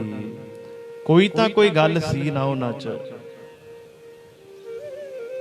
ਕਿਉਂ ਮੋਰਚਾ ਲੱਗਿਆ? ਕਿਤੇ ਵਿਚਾਰ ਕਰਕੇ ਦੇਖੋ, ਸਿੱਖਾਂ ਦੇ ਹੱਥਾਂ ਵਿੱਚ ਹਥਿਆਰ ਕਿਉਂ ਆਏ ਐ? ਸਿੱਖਾਂ ਨੂੰ ਹਥਿਆਰ ਕਿਉਂ ਚੱਕਣੇ ਪਏ ਐ? ਉਹ ਸਮੇਂ 1978 ਦਾ ਸਮਾਂ ਹੈ। ਇਹ ਵੀ KPS ਬਰਾੜ ਆਪਣੀ ਕਿਤਾਬ ਵਿੱਚ ਲਿਖਦਾ ਹੈ। ਕਹਿੰਦਾ ਨਿਰੰਕਾਰੀ ਬਾਬਾ ਗੁਰਬਚਨਾ ਉਹਨੂੰ ਇੰਦਰਾ ਗਾਂਧੀ ਨੇ ਪੰਜਾਬ ਵਿੱਚ ਭੇਜਿਆ। ਪੰਜਾਬ ਵਿੱਚ ਕਿਉਂ ਭੇਜਿਆ? ਵੀ ਤੂੰ ਜਾ ਕੇ ਸਿੱਖਾਂ ਨੂੰ ਆਪਣੇ ਮਗਰ ਲਾ, ਸਿੱਖ ਗੁਰੂਆਂ ਦੇ ਵਿਰੁੱਧ ਬੋਲ। ਕਹਿੰਦਾ ਉਹ ਗੁਰਬਚਨੇ ਨੇ ਪੰਜਾਬ ਵਿੱਚ ਆ ਕੇ ਇੰਨਾ 10 ਗੁਰੂਆਂ ਦੇ ਉਲਟ ਬੋਲਿਆ, ਇੱਥੋਂ ਤੱਕ ਧੰਨ ਸ਼੍ਰੀ ਗੁਰੂ ਗ੍ਰੰਥ ਸਾਹਿਬ ਮਹਾਰਾਜ ਜੀਆਂ ਉੱਤੇ ਇੱਕ ਪੈਰ ਰੱਖ ਕੇ ਦੂਜੇ ਪਾਸੇ ਜਾਂਦਾ ਸੀ ਅਤੇ ਫਿਰ ਉਧਰੋਂ ਇੱਧਰ ਆਉਂਦਾ ਹੁੰਦਾ ਸੀ। ਨਾਲ ਕਹਿੰਦਾ ਹੁੰਦਾ ਸੀ ਬਈ ਇਹ ਤਾਂ ਕਿਤਾਬ ਹੈ, ਗੁਰੂ ਤਾਂ ਦੇਹ ਹੁੰਦੀ ਹੈ। ਆਖੋ ਸਤਿਨਾਮ ਸ੍ਰੀ ਵਾਹਿਗੁਰੂ। ਗ੍ਰੰਥ ਦੇਹ ਨਹੀਂ ਹੋ ਸਕਦਾ, ਗ੍ਰੰਥ ਗੁਰੂ ਨਹੀਂ ਹੋ ਸਕਦਾ। ਤੇ KPS ਬਰਾੜ ਕਹਿੰਦਾ ਉਹਨੇ ਜਿੱਥੇ 5 ਪਿਆਰੇ ਸਜਾਏ ਸੀ, ਧੰਨ ਗੁਰੂ ਗੋਬਿੰਦ ਸਿੰਘ ਮਹਾਰਾਜ ਨੇ ਕਹਿੰਦਾ 5 ਪਿਆਰੇ ਸਜਾਏ ਸੀ, ਤੇ ਗੁਰਬਚਨੇ ਨੇ 7 ਸਿਤਾਰੇ ਸਜਾਏ। ਗੁਰਬਚਨੇ ਨੇ ਕਹਿੰਦਾ 7 ਸਿਤਾਰੇ ਸਜਾਏ ਤੇ ਨਾਲ ਕਹਿੰਦਾ ਹੁੰਦਾ ਸੀ ਵੀ ਗੁਰੂ ਗੋਬਿੰਦ ਸਿੰਘ ਦਾ ਜਨਮ ਦਿਨ ਨਾ ਮਨਾਇਆ ਕਰੋ, ਗੁਰੂ ਨਾਨਕ ਦੇਵ ਜੀ ਦਾ ਜਨਮ ਦਿਨ ਨਾ ਮਨਾਇਆ ਕਰੋ, ਜੇ ਮਨਾਣਾ ਹੈ ਤਾਂ ਮੇਰਾ ਜਨਮ ਦਿਨ ਮਨਾਇਆ ਕਰੋ। ਜਿੱਦਣ ਗੁਰੂ ਨਾਨਕ ਦਾ ਜਨਮ ਦਿਨ ਨਾ ਉਦਣ ਮੇਰਾ ਜਨਮ ਦਿਨ ਮਨਾਇਆ ਕਰੋ। ਹੋਰ ਤਾਂ ਕੋਈ ਨਹੀਂ ਬੋਲਿਆ। ਪਰ ਜਿਹੜਾ ਅਣਖੀ ਹੁੰਦਾ ਹੈ ਉਹ ਅਣਖੀ ਸੀ ਮਰਦ ਬੱਬਰ ਸ਼ੇਰ। ਬਾਬਾ ਜਰਨੈਲ ਸਿੰਘ ਜੀ ਭਿੰਡਰਾਂ ਵਾਲੇ ਕਹਿੰਦੇ ਗੁਰਬਚਨਿਆ ਜਿੱਥੇ ਤੂੰ ਪ੍ਰੋਗਰਾਮ ਕਰੇਗਾ ਤੇਰੇ ਨਾਲ ਅਸੀਂ ਪ੍ਰੋਗਰਾਮ ਲਾਵਾਂਗੇ, ਤੈਨੂੰ ਗੁਰੂ ਦੀ ਨਿੰਦਿਆ ਨਹੀਂ ਕਰਨ ਦੇਵਾਂਗੇ। ਆਖੋ ਸਤਿਨਾਮ ਸ੍ਰੀ ਵਾਹਿਗੁਰੂ। ਸਰਕਾਰਾਂ ਸਮੇਂ-ਸਮੇਂ ਤੇ ਸਿੱਖਾਂ ਨੂੰ ਪਰਖਦੀਆਂ ਐ ਵੀ ਇਹਨਾਂ 'ਚ ਕਿੰਨਾ ਇੱਕ ਅਣਖ ਹੈ। ਉਹ ਸਮੇਂ ਵੀ ਪਰਖਿਆ, ਅੱਜ ਵੀ ਦੇਖੋ ਕਿਵੇਂ ਧੰਨ ਸ਼੍ਰੀ ਗੁਰੂ ਗ੍ਰੰਥ ਸਾਹਿਬ ਮਹਾਰਾਜ ਜੀਆਂ ਦੀ ਬੇਅਦਬੀ ਹੋ ਰਹੀ ਹੈ, ਕਿਵੇਂ ਸਤਿਗੁਰੂ ਜੀਆਂ ਨੂੰ ਅੰਗ ਪਾੜ ਕੇ ਗਲੀਆਂ 'ਚ ਖਿਲਾਰੇ ਗਏ। ਅੱਜ ਵੀ ਸਿੱਖਾਂ ਨੂੰ ਪਰਖ ਰਹੀਆਂ ਵੀ ਇਹਨਾਂ 'ਚ ਅਣਖ ਹੈ ਕਿ ਨਹੀਂ ਹੈ। ਆਖੋ ਸਤਿਨਾਮ ਸ੍ਰੀ ਵਾਹਿਗੁਰੂ। ਪਰ ਗੁਰਮੁਖੋ ਆਪਣੇ ਗੁਰੂ ਤੇ ਅਕੀਦਾ ਬਣਾਓ, ਆਪਣੇ ਗੁਰੂ ਤੇ ਭਰੋਸਾ ਰੱਖੋ, ਤੁਹਾਡਾ ਗੁਰੂ ਪਰਮੇਸ਼ਰ ਹੈ। ਤੇ ਕਹਿੰਦੇ ਇੱਕ ਸਮੇਂ ਸੁਪਰੀਮ ਕੋਰਟ ਦਾ ਵੱਡਾ ਵਕੀਲ ਆਇਆ ਸੰਤਾਂ ਦੇ ਕੋਲ, ਜਿਹਦਾ ਨਾਮ ਹੈ ਰਾਮ ਜੇਠ ਮਲਾਨੀ। ਇਹਨੇ ਸੰਤਾਂ ਨੂੰ ਆ ਕੇ ਕਿਹਾ, ਕਹਿੰਦਾ ਬਾਬਾ ਜੀ ਤੁਹਾਨੂੰ ਦੁਨੀਆ ਸੰਤ ਕਹਿੰਦੀ ਹੈ। ਬਾਬਾ ਜੀ ਕਹਿਣ ਲੱਗੇ ਜਿਹੜੇ ਕਹਿੰਦੇ ਐ ਭਾਈ ਉਹਨਾਂ ਨੂੰ ਜਾ ਕੇ ਪੁੱਛੋ, ਅਸੀਂ ਤਾਂ ਕਿਹਾ ਨਹੀਂ ਵੀ ਸਾਨੂੰ ਸੰਤ ਕਹੋ, ਅਸੀਂ ਤਾਂ ਨਹੀਂ ਕਹਿੰਦੇ ਵੀ ਸਾਨੂੰ ਸੰਤ ਕਹੋ। ਇਹ ਜਿਨ੍ਹਾਂ ਦਾ ਸਵਾਲ ਹੈ ਜਾ ਕੇ ਉਹਨੂੰ ਪੁੱਛੋ। ਅਗਲਾ ਸਵਾਲ ਸੀ ਉਹਦਾ, ਕਹਿਣ ਲੱਗਾ ਬਾਬਾ ਜੀ ਤੁਸੀਂ ਹਥਿਆਰ ਰੱਖੇ ਐ, ਹਥਿਆਰਾਂ ਦੇ ਨਾਲ ਅਸ਼ਾਂਤੀ ਫੈਲਦੀ ਐ, ਹਥਿਆਰਾਂ ਦੇ ਨਾਲ ਸ਼ਾਂਤੀ ਨਹੀਂ ਰਹਿੰਦੀ। ਬਾਬਾ ਜੀ ਕਹਿਣ ਲੱਗੇ ਭਾਈ ਤੇਰਾ ਪ੍ਰਸ਼ਨ ਗਲਤ ਹੈ, ਇੱਕ ਵਾਰ ਫਿਰ ਵਿਚਾਰ ਲੈ, ਤੂੰ ਕੀ ਕਹਿ ਰਿਹਾ ਹੈ। ਕਹਿਣ ਲੱਗਾ ਨਹੀਂ, ਹਥਿਆਰਾਂ ਦੇ ਨਾਲ ਅਸ਼ਾਂਤੀ ਫੈਲਦੀ ਹੈ, ਸ਼ਾਂਤੀ ਨਹੀਂ ਰਹਿੰਦੀ। ਬਾਬਾ ਜੀ ਕਹਿਣ ਲੱਗੇ ਸਾਡੇ ਗੁਰੂਆਂ ਦਾ ਹੁਕਮ ਹੈ ਵੀ ਮੇਰੇ ਸਿੱਖ ਨੇ ਹਥਿਆਰ ਪਹਿਨਣੇ ਐ, ਸਾਡੇ ਮੀਰੀ ਪੀਰੀ ਦੇ ਮਾਲਕ ਨੇ 2 ਤਲਵਾਰਾਂ ਪਹਿਨੀਆਂ, ਤੇ ਸਾਡੇ ਧੰਨ ਗੁਰੂ ਗੋਬਿੰਦ ਸਿੰਘ ਮਹਾਰਾਜ ਨੇ ਸਾਨੂੰ ਖੰਡੇ ਬਾਟੇ ਦਾ ਅੰਮ੍ਰਿਤ ਛਕਾ ਕੇ ਸਦਾ ਵਾਸਤੇ ਹਥਿਆਰਬੰਦ ਬਣਾ ਦਿੱਤਾ। ਰਹੀ ਗੱਲ ਅਸ਼ਾਂਤੀ ਦੀ, ਤੇ ਭਾਈ ਜੇ ਤੁਹਾਨੂੰ ਇੰਨੀ ਅਸ਼ਾਂਤੀ ਲੱਗਦੀ ਹੈ ਨਾ, ਜਿਹੜੇ ਚੀਨ ਦੇ ਬਾਰਡਰ ਤੇ, ਜਿਹੜੇ ਪਾਕਿਸਤਾਨ ਦੇ ਬਾਰਡਰ ਤੇ ਜਵਾਨ ਖੜੇ ਕੀਤੇ ਆ ਹਥਿਆਰ ਫੜਾ ਕੇ, ਉਹਨਾਂ ਨੂੰ ਵਾਪਸ ਸੱਦ ਲਓ, ਦੇਸ਼ ਵਿੱਚ ਚੰਗੀ ਤਰ੍ਹਾਂ ਸ਼ਾਂਤੀ ਹੋ ਜਾਏਗੀ। ਆਖੋ ਸਤਨਾਮ। ਸ੍ਰੀ ਵਾਹਿਗੁਰੂ। ਦੇਸ਼ ਵਿੱਚ ਚੰਗੀ ਤਰ੍ਹਾਂ ਸ਼ਾਂਤੀ ਹੋ ਜਾਏਗੀ। ਕਹਿੰਦੇ ਉਹ ਸਮੇਂ ਰਾਮ ਜੇਠ ਮਲਾਨੀ ਨੇ ਵੀ ਸੰਤਾਂ ਨੂੰ ਮੱਥਾ ਟੇਕਦਾ ਸੀ, ਵੇ ਬਾਬਾ ਜੀ ਤੁਸੀਂ ਸਹੀ ਹੋ।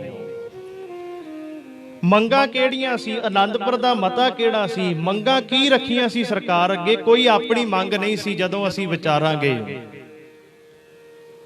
ਸੰਤ ਹਮੇਸ਼ਾ ਕਹਿੰਦੇ ਸੀ ਵੀ ਸਿੱਖਾਂ ਨੇ ਦੇਸ਼ ਦੀ ਆਜ਼ਾਦੀ ਵਿੱਚ 94% ਕੁਰਬਾਨੀਆਂ ਕੀਤੀਆਂ। ਤੇ ਭਾਈ ਇਹ ਗੱਲ ਨੂੰ ਮੁੱਖ ਰੱਖਦਿਆਂ, ਜਿਵੇਂ ਅਮਰੀਕਾ ਕੈਨੇਡਾ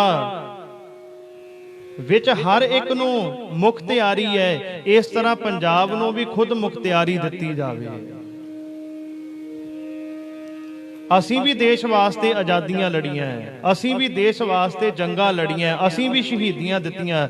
ਸਾਨੂੰ ਵੀ ਪੂਰਾ ਹੱਕ ਹੋਣਾ ਚਾਹੀਦਾ। ਇਹ ਦੇਸ਼ ਸਾਡਾ ਹੈ। ਅਸੀਂ ਇਹ ਦੇਸ਼ ਦੀ ਖਾਤਰ ਬੜੀਆਂ ਆਜ਼ਾਦੀਆਂ, ਵਾਹਿਗੁਰੂ ਜੀ, ਬੜੀਆਂ ਜੰਗਾਂ ਲੜੀਆਂ, ਬੜੀਆਂ ਸ਼ਹੀਦੀਆਂ ਦਿੱਤੀਆਂ। ਇੱਕ ਮੰਗ ਸੀ। ਤੇ ਗੁਰਮਖੋ, ਇੱਕ ਮੰਗ ਸੰਤਾਂ ਨੇ ਹੋਰ ਰੱਖੀ ਸਾਡੇ ਕਿਸਾਨ ਵੀਰਾਂ ਵਾਸਤੇ।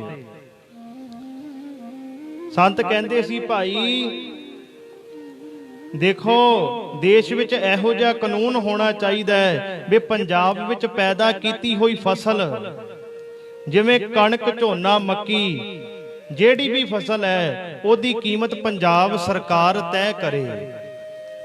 ਇਹ ਨਾ ਹੋਵੇ ਵੀ ਕੇਂਦਰ ਸਰਕਾਰ ਵੱਲੋਂ ਜਿਹੜਾ ਰੇਟ ਆ ਗਿਆ ਉਸ ਰੇਟ ਨਾਲ ਚੱਕੀ ਜਾਵੇ। ਨਹੀਂ, ਪੰਜਾਬ ਦੀ ਜਿਹੜੀ ਵੀ ਫਸਲ ਹੈ ਉਹਦਾ ਰੇਟ ਕਿਸਾਨ ਵੀਰਾਂ ਨੂੰ ਪੁੱਛਿਆ ਜਾਵੇ। ਪੰਜਾਬ ਸਰਕਾਰ ਫਸਲ ਦਾ ਰੇਟ ਤੈਅ ਕਰੇ, ਫਿਰ ਸਾਡੀ ਫਸਲ ਚੱਕੀ ਜਾਵੇ।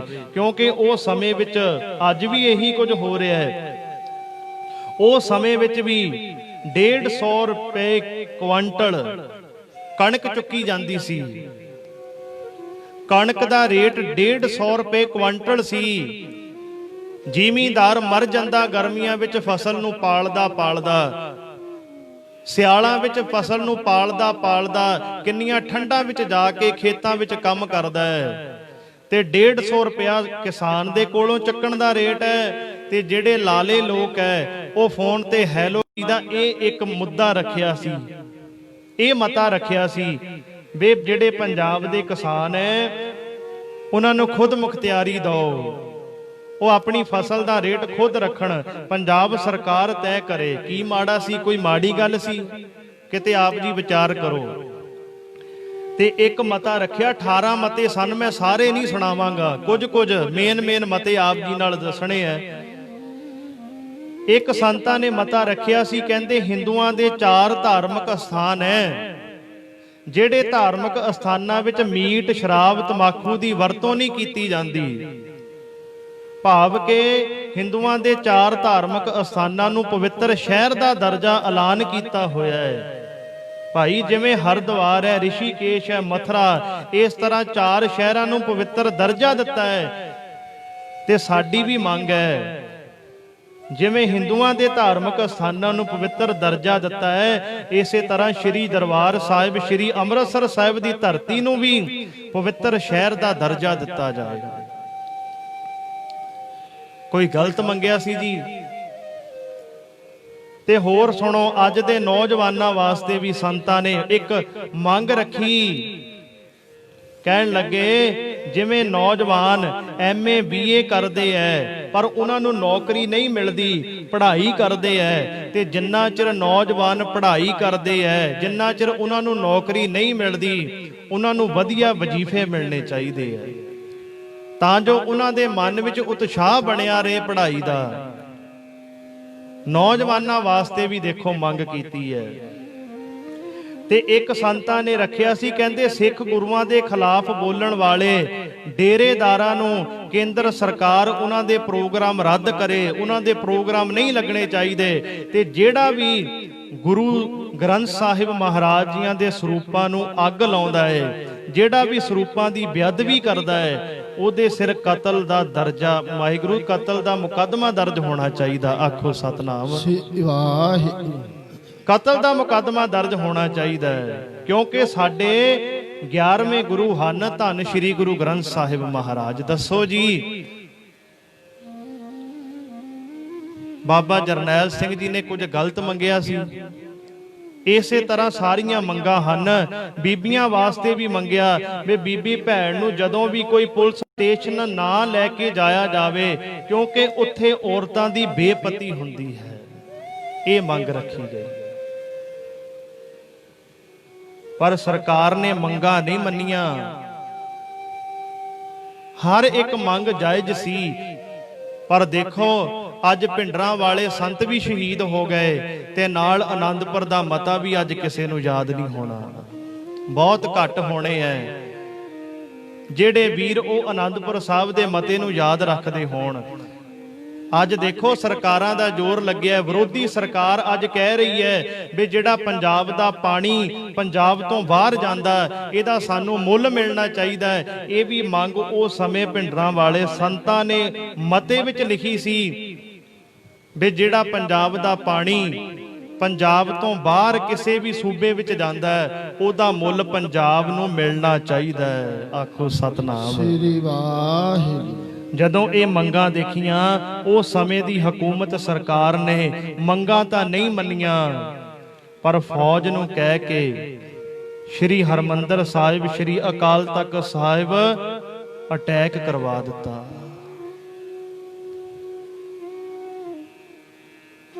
ਜਰਨਲ ਬਰਾੜ ਲਿਖਦਾ ਹੈ, ਕਹਿੰਦਾ ਜਦੋਂ ਸਾਨੂੰ ਕਿਹਾ ਨਾ ਵੀ ਭਿੰਡਰਾਂ ਵਾਲੇ ਸੰਤ ਨੂੰ ਫੜਨਾ ਹੈ, ਅਕਾਲ ਤਖਤ ਤੇ ਅਟੈਕ ਕਰਨਾ ਹੈ, ਕਹਿੰਦਾ ਮੈਂ ਉਹਨਾਂ ਨੂੰ ਹੱਸਦਿਆਂ ਨੂੰ ਕਿਹਾ ਵੀ ਇਹ ਤਾਂ 2 ਘੰਟੇ ਦੀ ਗੱਲ ਹੈ, ਭਿੰਡਰਾਂ ਵਾਲਾ ਤਾਂ ਅਸੀਂ 2 ਘੰਟੇ ਦੇ ਵਿੱਚ ਫੜ ਕੇ ਲਿਆਣਾ ਹੈ। ਪਰ ਕਹਿੰਦਾ ਜਦੋਂ ਅਸੀਂ ਦਰਬਾਰ ਸਾਹਿਬ ਪਹੁੰਚੇ, ਅੰਮ੍ਰਿਤਸਰ ਸਾਹਿਬ ਦੀ ਧਰਤੀ ਤੇ ਪਹੁੰਚੇ, ਜੋ ਕੁਝ ਅਸੀਂ ਸੋਚਿਆ ਸੀ ਉਹਦੇ ਬਿਲਕੁਲ ਉਲਟ ਹੋਇਆ। ਕੀ ਭਾਣਾ ਵਾਪਰਿਆ? ਕਹਿੰਦਾ ਅਸੀਂ ਆਪਣਾ 2200 ਜਵਾਨ 3 ਜੂਨ ਨੂੰ ਸ਼੍ਰੀ ਦਰਬਾਰ ਸਾਹਿਬ ਦੀ ਪਰਿਕਰਮਾ ਵਿੱਚ ਭੇਜਿਆ। ਉਹ ਰੀਂਗ ਕੇ ਜਾ ਰਿਹਾ ਸੀ। ਕਹਿੰਦਾ ਜਦੋਂ ਸਾਰਾ 2200 ਜਵਾਨ ਪਰਿਕਰਮਾ ਵਿੱਚ ਰੀਂਗ ਕੇ ਜਾ ਰਿਹਾ ਹੈ, ਕਹਿੰਦਾ ਭਾਣਾ ਇਹੋ ਜਿਹਾ ਵਰਤਿਆ ਵੀ ਇੱਕਦਮ ਗੋਲੀਆਂ ਦੀਆਂ ਆਵਾਜ਼ਾਂ ਆਉਣ ਲੱਗੀਆਂ, ਪਰ ਕਹਿੰਦਾ ਸਾਨੂੰ ਇਹ ਨਾ ਪਤਾ ਲੱਗੇ ਵੀ ਗੋਲੀ ਆਉਂਦੀ ਕਿੱਥੋਂ ਹੈ। ਆਖੋ ਸਤਨਾਮ। ਸ੍ਰੀ ਵਾਹਿਗੁਰੂ। 3 ਜੂਨ ਨੂੰ ਕਹਿੰਦਾ ਗੋਲੀ ਉਹਨਾਂ ਨੇ ਉਧਰੋਂ ਚਲਾਈ। ਸਾਡਾ ਨੌਜਵਾਨ ਵੀਰ ਸਾਰੇ ਜਾ ਰਹੇ ਸੀ ਰੀਗ ਕੇ, ਪਰ ਸਾਨੂੰ ਕਹਿੰਦਾ ਗੋਲੀ ਦਾ ਨਾ ਪਤਾ ਲੱਗੇ ਵੀ ਗੋਲੀ ਕਿੱਥੋਂ ਆ ਰਹੀ ਹੈ। ਤੇ ਗੋਲੀ ਕਹਿੰਦਾ ਧਰਤੀ ਤੋਂ 3 ਇੰਚ ਤੇ ਆ ਰਹੀ ਸੀ। ਜਿੱਦਾਂ ਗੋਲੀ ਚੱਲਦੀ ਸਾਡਾ ਜਵਾਨ 4 ਫੁੱਟ ਉੱਤੇ ਜਾਂਦਾ, ਫਿਰ ਧਰਤੀ ਤੇ ਆ ਕੇ ਡਿੱਗਦਾ। ਤੇ ਕਹਿੰਦਾ ਫਿਰ ਮੈਨੂੰ ਯਾਦ ਆਇਆ ਵੀ ਇਹਨਾਂ ਦੇ ਕੋਲ ਸਾਡਾ ਜਰਨਲ ਹੈ, ਜਰਨਲ ਸੁਭੇਗ ਸਿੰਘ। ਕਹਿੰਦਾ ਮੈਂ ਕਿਹਾ ਮੇਰਾ ਉਸਤਾਦ ਹੈ ਜਰਨਲ ਸੁਭੇਗ ਸਿੰਘ। ਉਹ ਇਹੋ ਜਿਹਾ ਹੈ ਵੀ ਜਿਵੇਂ ਹਾਥੀ ਦੇ ਦੰਦ ਦੇਖਣ ਵਾਲੇ ਹੋਰ ਹੁੰਦੇ ਐ ਤੇ ਖਾਣ ਵਾਲੇ ਹੋਰ ਹੁੰਦੇ ਐ, ਇਸੇ ਤਰ੍ਹਾਂ ਸਾਨੂੰ ਜਰਨਲ ਸੁਭੇਗ ਸਿੰਘ ਨੇ ਦਿਖਾਇਆ ਕੁਝ ਹੋਰ ਹੈ ਤੇ ਕੀਤਾ ਕੁਝ ਹੋਰ ਹੈ। ਆਖੋ ਸਤਨਾਮ। ਸ੍ਰੀ ਵਾਹਿਗੁਰੂ। ਕਹਿੰਦਾ ਸਾਡਾ ਇੰਨਾ ਨੁਕਸਾਨ ਪਾਕਿਸਤਾਨ ਦੀ ਜੰਗ ਵਿੱਚ ਨਹੀਂ ਹੋਇਆ, ਇੰਨਾ ਨੁਕਸਾਨ ਚੀਨ ਦੀ ਜੰਗ ਵਿੱਚ ਨਹੀਂ ਹੋਇਆ, ਜਿੰਨਾ ਨੁਕਸਾਨ ਸਾਡਾ ਦਰਬਾਰ ਸਾਹਿਬ ਦੀ ਧਰਤੀ ਤੇ ਹੋਇਆ। ਆਖੋ ਸਤਨਾਮ। ਸ੍ਰੀ ਵਾਹਿਗੁਰੂ। ਕਿਉਂਕਿ ਉਹ ਵੀ ਮੋਹਰੇ ਐਵੇਂ ਥੋੜੀ ਬੈਠੇ ਸੀ।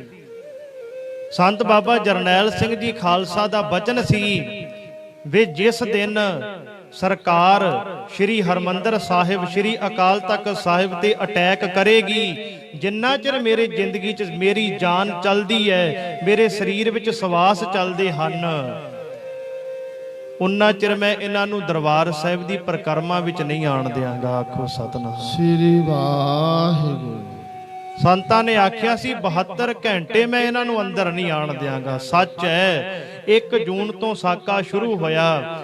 ਜਰਨਲ ਬਰਾੜ ਲਿਖਦਾ, ਕਹਿੰਦਾ 5 ਜੂਨ ਨੂੰ ਅਸੀਂ ਪ੍ਰਕਰਮਾਂ ਦੇ ਅੰਦਰ ਐਂਟਰ ਹੋਏ ਆ। ਆਖੋ ਸਤਨਾਮ। ਸ੍ਰੀ ਵਾਹਿਗੁਰੂ 5 ਜੂਨ ਤੱਕ ਕਹਿੰਦਾ ਸਾਡੇ ਹੱਥ ਖੜੇ ਰਹੇ। ਇੱਥੋਂ ਤੱਕ ਵੀ ਕਹਿੰਦਾ ਅਸੀਂ ਇਹੋ ਜਿਹੇ ਇੱਕ ਕਮਾਂਡੋ ਮੰਗਾਈ ਜਿਹੜੀ VVIP ਦੀ ਸਿਕਿਉਰਿਟੀ ਹੁੰਦੀ ਹੈ। ਕਹਿੰਦਾ ਉਹ 1100 ਜਵਾਨ ਮੰਗਾਇਆ। ਜਦੋਂ ਉਹ ਜਵਾਨਾਂ ਨੂੰ ਅੰਦਰ ਉਤਾਰਿਆ ਉਹਦੇ ਵਿੱਚੋਂ ਵੀ 35 ਜਾਣੇ ਮਰ ਗਏ। ਕਹਿੰਦਾ ਨਾਲੇ ਸਾਨੂੰ ਉੱਤਿਓਂ ਫੋਨ ਆ ਗਿਆ ਬਈ ਇਹ ਸਾਡੀ ਖਾਸ ਸਿਕਿਉਰਿਟੀ ਹੈ, ਇਹਨੂੰ ਵਾਪਸ ਭੇਜ ਦਿਓ। ਆਖੋ ਸਤਨਾਮ। ਸ੍ਰੀ ਵਾਹਿਗੁਰੂ ਕਹਿੰਦਾ ਗੱਲ ਕਹਿਣੀ ਤਾਂ ਨਹੀਂ ਚਾਹੀਦੀ, ਪਰ ਮੈਂ ਗੱਲ ਲਿਖ ਰਿਹਾ। ਪਹਿਲਾਂ ਸਾਨੂੰ ਲੱਗਦਾ ਸੀ ਅਸੀਂ 2 ਘੰਟੇ ਵਿੱਚ ਭਿੰਡਰਾਂ ਵਾਲੇ ਨੂੰ ਫੜ ਲਾਂਗੇ, ਪਰ ਫਿਰ ਸਾਨੂੰ ਇਉਂ ਮਹਿਸੂਸ ਹੋਇਆ ਵੀ ਜਿਵੇਂ ਬਘਿਆੜ ਨੇ ਸ਼ੇਰ ਦੇ ਮੂੰਹ ਵਿੱਚ ਹੱਥ ਪਾ ਲਿਆ ਹੋਵੇ। ਆਪਣੇ ਆਪ ਨੂੰ ਬਘਿਆੜ ਦੱਸਦਾ ਹੈ ਤੇ ਬਾਬਾ ਜਰਨੈਲ ਸਿੰਘ ਜੀ ਨੂੰ ਉਹ ਦੱਸਦਾ ਹੈ ਵੀ ਸ਼ੇਰ ਸੀ, ਸ਼ੇਰ। ਉਹ ਮਰਦ ਸੀ। ਕਹਿੰਦਾ ਸਾਡੇ ਤਨਖਾਹੀਏ ਸੀ ਤੇ ਜਿਹੜੇ ਭਿੰਡਰਾਂ ਵਾਲੇ ਦੇ ਨਾਲ ਸੀ ਉਹ ਉਹਨਾਂ ਨੂੰ ਪਿਆਰ ਕਰਨ ਵਾਲੇ ਸੀ। ਉਹ ਗੁਰੂ ਦੇ ਪਿਆਰੇ ਸਿੱਖ ਸੀ। ਖੈਰ ਇਤਿਹਾਸ ਬੜਾ ਲੰਬਾ ਹੈ। 5 ਜੂਨ ਨੂੰ ਟੈਂਕ ਵੀ ਦਰਬਾਰ ਸਾਹਿਬ ਅੰਦਰ ਚਾੜੇ ਗਏ, ਬੜਾ ਨੁਕਸਾਨ ਕੀਤਾ। ਤੇ 6 ਜੂਨ ਆਈ ਹੈ, ਸਵੇਰ ਦਾ ਸਮਾਂ ਹੈ।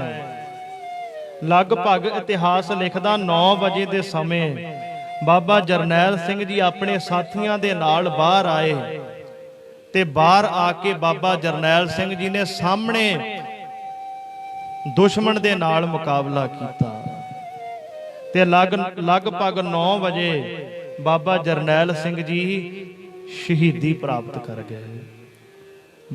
ਭਾਈ ਅਮਰੀਕ ਸਿੰਘ ਜੀ ਸ਼ਹੀਦੀ ਪ੍ਰਾਪਤ ਕਰ ਗਏ। ਬਾਬਾ 18 ਸਿੰਘ ਜੀ ਸ਼ਹੀਦੀ ਪ੍ਰਾਪਤ ਕਰ ਗਏ ਤੇ ਭਾਈ ਸੁਫੇਕ ਸਿੰਘ ਜੀ 5 ਜੂਨ ਨੂੰ ਸ਼ਹੀਦੀ ਪ੍ਰਾਪਤ ਕੀਤੀ ਸੀ।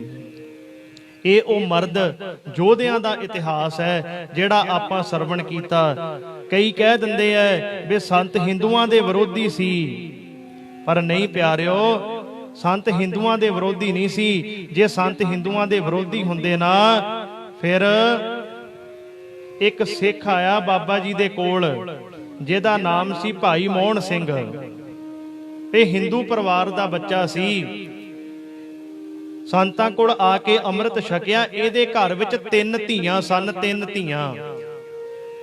ਜਦੋਂ ਦਰਬਾਰ ਸਾਹਿਬ ਅੰਦਰ ਮਿਲਟਰੀ ਨੇ ਟੈਂਕ ਭੇਜੇ, ਬਖਤਵਰ ਗੱਡੀਆਂ ਭੇਜੀਆਂ, ਕਹਿੰਦੇ ਇਹ ਸਿੰਘ ਨੇ ਆਪਣੀਆਂ ਛੋਟੀਆਂ ਬੱਚੀਆਂ ਦੇ ਢਿੱਡ ਤੇ ਬੰਬ ਬੰਨ ਕੇ ਉਹ ਗੱਡੀਆਂ ਦੇ ਉੱਤੇ ਸਿੱਟ ਦਿੱਤਾ। ਕਹਿੰਦਾ ਜਿੰਨਾ ਚਿਰ ਮੇਰੇ ਸਰੀਰ ਵਿੱਚ ਸਵਾਸ ਚੱਲਦੇ ਆ, ਮੈਂ ਦਰਬਾਰ ਸਾਹਿਬ ਅੰਦਰ ਟੈਂਕ ਨਹੀਂ ਆਉਣ ਦੇਣੇ। ਆਖੋ ਸਤਨਾਮ। ਸ੍ਰੀ ਵਾਹਿਗੁਰੂ ਸੰਤ ਕਿਵੇਂ ਹਿੰਦੂਆਂ ਦੇ ਵਿਰੋਧੀ ਹੋ ਸਕਦੇ ਆ? ਉਹ ਤਾਂ ਕਹਿੰਦੇ ਸੀ ਜੇ ਹਿੰਦੂ ਹੈ ਤੂੰ ਆਪਣੇ ਧਰਮ ਵਿੱਚ ਪੱਕਾ ਰਹਿ, ਜੇ ਮੁਸਲਮਾਨ ਹੈ ਤੂੰ ਆਪਣੇ ਧਰਮ ਵਿੱਚ ਪੱਕਾ ਰਹਿ। ਸੰਤਾਂ ਦੇ ਸਮਝਾਉਣ ਦਾ ਢੰਗ ਹੀ ਵੱਖਰਾ ਸੀ। ਜਦੋਂ ਮਹਾਂਪੁਰਸ਼ਾਂ ਕੋਲ ਸੰਗਤ ਬੈਠਿਆ ਕਰਨੀ ਤੇ ਮਹਾਂਪੁਰਸ਼ਾਂ ਨੇ ਕਹਿਣਾ ਭਾਈ ਅੰਮ੍ਰਿਤ ਛਕਿਆ ਕਰੋ, ਅੰਮ੍ਰਿਤ ਛਕੋ ਭਾਈ, ਗੁਰੂ ਵਾਲੇ ਬਣੋ। ਤੇ ਇੱਕ ਦਿਨ ਕਹਿੰਦੇ ਮਹਾਂਪੁਰਸ਼ਾਂ ਨੇ ਕਿਹਾ ਜਿੰਨੇ ਸਾਡੇ ਸਿੱਖ ਭਰਾ ਏ ਭਾਈ ਅੱਗੇ ਆ ਜਾਓ। ਸਿੱਖ ਸਾਰੇ ਅੰਮ੍ਰਿਤਧਾਰੀ ਅੱਗੇ ਆ ਗਏ ਤੇ ਜਿੰਨੇ ਹਿੰਦੂ ਵੀਰ ਸੀ, ਹਿੰਦੂ ਵੀਰਾਂ ਨੂੰ ਕਹਿਣ ਲੱਗੇ ਭਾਈ ਤੁਸੀਂ ਪਿੱਛੇ ਚਲੇ ਜਾਓ। ਹਿੰਦੂ ਵੀਰ ਪਿੱਛੇ ਚਲ ਗਏ। ਜਿੰਨੇ ਕੇਸਾਂ ਤੋਂ ਰਹਿਤ ਸੀ, ਜਿਹੜੇ ਸਿੱਖ ਨਹੀਂ ਸੀ, ਉਹ ਗੱਬੇ ਵਿਚਾਲੇ ਬੈਠੇ ਰਹੇ। ਬਾਬਾ ਜੀ ਕਹਿਣ ਲੱਗੇ ਭਾਈ ਹੁਣ ਤੁਸੀਂ ਆਪਣਾ ਮਨ ਦੇਖੋ ਵੀ ਤੁਸੀਂ ਇੱਧਰ ਆਉਣਾ ਹੈ ਜਾਂ ਤੁਸੀਂ ਪਿੱਛੇ ਜਾਣਾ ਹੈ, ਕਿਉਂਕਿ ਧਰਮੀ ਹੋਣਾ ਲਾਜ਼ਮੀ ਹੈ। ਜੇ ਤੁਸੀਂ ਹਿੰਦੂ ਧਰਮ ਵਿੱਚ ਹੋਵੋਗੇ ਤੁਹਾਨੂੰ ਰਾਮ ਜੀ, ਕ੍ਰਿਸ਼ਨ ਭਗਵਾਨ ਜੀ ਛਡਾ ਲੈਣਗੇ, ਤੁਹਾਡੀ ਗਵਾਹੀ ਭਰ ਦੇਣਗੇ। ਜੇ ਤੁਸੀਂ ਸਿੱਖ ਹੋ ਨਾ, ਸਿੱਖ ਦੇ ਘਰ ਵਿੱਚ ਜਨਮੇ ਹੋ, ਫਿਰ ਤੁਹਾਨੂੰ ਅੰਮ੍ਰਿਤ ਛਕਣਾ ਲਾਜ਼ਮੀ ਹੈ। ਇਹ ਸੰਤਾਂ ਦੇ ਬਚਨ ਸੀ। ਆਖੋ ਸਤਨਾਮ। ਸ੍ਰੀ ਵਾਹਿਗੁਰੂ ਤੁਹਾਨੂੰ ਅੰਮ੍ਰਿਤ ਛਕਣਾ ਲਾਜ਼ਮੀ ਹੈ। ਗੁਰਮਖੋ, ਉਹ ਹਿੰਦੂਆਂ ਦੇ ਵਿਰੋਧੀ ਨਹੀਂ ਸੀ। ਭਾਈ ਮੋਹਨ ਸਿੰਘ ਦੀਆਂ 3 ਧੀਆਂ ਸੀ। 2 ਧੀਆਂ ਨੂੰ ਉਹਨੇ ਟੈਂਕਾਂ ਉੱਤੇ ਸਿੱਟਿਆ ਬੰਬ ਬੰਨ ਕੇ, ਤੇ ਇੱਕ ਧੀ ਜਦੋਂ ਸਿੱਟਣ ਲੱਗਾ ਉੱਥੇ ਇੱਕ ਬੀਬੀ ਸੀ, ਕਹਿਣ ਲੱਗੀ ਬਾਬਾ ਜੀ ਇਹਨੂੰ ਨਾ ਸਿੱਟੋ। ਭਾਈ ਮੋਹਨ ਸਿੰਘ ਕਹਿੰਦਾ ਕਿਉਂ ਨਾ ਸਿੱਟੀਏ, ਅਸੀਂ ਵੀ ਟੈਂਕਾਂ ਦੇ ਉੱਤੇ ਆਪਣੇ ਆਪ ਨੂੰ ਬੰਬ ਬੰਨ ਕੇ ਸੁੱਟਣਾ ਹੈ, ਅਸੀਂ ਵੀ ਡਿੱਗਣਾ ਹੈ। ਕਹਿਣ ਲੱਗੇ ਨਹੀਂ, ਤੁਸੀਂ ਸ਼ਹੀਦੀ ਪ੍ਰਾਪਤ ਕਰੋ, ਤੁਹਾਡੀ ਧੀ ਨੂੰ ਮੈਂ ਪਾਲਾਂਗੀ। ਭਾਈ ਮੋਹਨ ਸਿੰਘ ਦੀ ਧੀ ਅੱਜ ਵੀ ਨਿਊਜ਼ੀਲੈਂਡ ਵਿੱਚ ਹੈ। ਆਖੋ ਸਤਨਾਮ। ਸ੍ਰੀ ਵਾਹਿਗੁਰੂ। ਸੰਤ ਕਿਸੇ ਧਰਮ ਦੇ ਵਿਰੋਧੀ ਨਹੀਂ ਸੀ। ਉਹਨਾਂ ਨੇ ਬੜੇ ਹਿੰਦੂ ਪਰਿਵਾਰ ਵੀ ਵਸਾਏ, ਬੜੇ ਮੁਸਲਮਾਨ ਪਰਿਵਾਰ ਵੀ ਵਸਾਏ, ਕਿਸੇ ਦੇ ਵਿਰੋਧੀ ਨਹੀਂ ਸਨ। ਆਓ ਇੱਕ ਛੋਟੀ ਜਿਹੀ ਕਵਿਤਾ ਆਪਾਂ ਪੜ੍ਹ ਕੇ ਫਿਰ ਸਮਾਪਤੀ ਕਰ ਦੇਣੀ ਹੈ। ਕਵਿਤਾ ਦੇ ਬੋਲ ਹਨ, ਕਿਸੇ ਵੀਰ ਨੇ ਬੜਾ ਹੀ ਸੋਹਣਾ ਲਿਖਿਆ। ਕਹਿੰਦਾ ਵਰਤਿਆ ਕੀਏ ਭਾਣਾ ਰੱਬਾ, ਜ਼ਾਲਮਾ ਜ਼ੁਲਮ ਕਮਾਇਆ ਹੈ। ਪਰਮਾਤਮਾ ਨੂੰ ਸੰਬੋਧਨ ਕਰਕੇ ਉਹ ਵੀਰ ਕਵਿਤਾ ਲਿਖ ਰਿਹਾ ਹੈ। ਕਹਿੰਦਾ ਐ ਰੱਬਾ, ਕਿਹੋ ਜਿਹਾ ਭਾਣਾ ਅੱਜ ਦੇ ਦਿਨ ਵਰਤਿਆ ਹੈ। ਤੇਰੇ ਘਰ ਤੇ ਤਰਸ ਨਾ ਖਾਦਾ, ਜ਼ਾਲਮਾ ਜ਼ੁਲਮ ਕਮਾਇਆ ਹੈ, ਤੋਪਾਂ ਦੇ ਨਾਲ ਉਡਾਇਆ ਹੈ। ਰੱਬ ਦੇ ਘਰ ਨੂੰ, ਸ਼੍ਰੀ ਹਰਮੰਦਰ ਸਾਹਿਬ, ਜਿੱਥੋਂ ਹਰ ਟਾਈਮ ਸਰਬੱਤ ਦੇ ਭਲੇ ਦੀ ਗੱਲ ਹੁੰਦੀ ਹੈ, ਜਿੱਥੋਂ ਹਰ ਟਾਈਮ ਇਹ ਗੱਲ ਹੁੰਦੀ ਹੈ ਵੀ ਮਾਲਕ ਜੀ ਪੂਰੀ ਦੁਨੀਆ ਦਾ ਭਲਾ ਕਰੋ, ਜਿੱਥੇ ਇੱਕ ਨਹੀਂ ਦੋ ਨਹੀਂ ਹਜ਼ਾਰਾਂ ਦੀ ਤਾਦਾਦ ਵਿੱਚ ਲੋੜਵੰਦ ਲੰਗਰ ਛਕਦੇ ਐ, ਉਸ ਘਰ ਤੇ ਜ਼ਾਲਮ ਹਕੂਮਤ ਸਰਕਾਰ ਨੇ ਟੈਂਕਾਂ ਤੋਪਾਂ ਦੇ ਨਾਲ ਹਮਲਾ ਕਰਿਆ। ਰੱਬਾ ਇਹ ਕਿਹੋ ਜਿਹਾ ਸਮਾਂ ਆਇਆ ਹੈ। ਆਓ ਇੱਕ ਵਾਰੀ ਪਿਆਰ ਨਾਲ ਪੜ੍ਹੀਏ ਜੀ।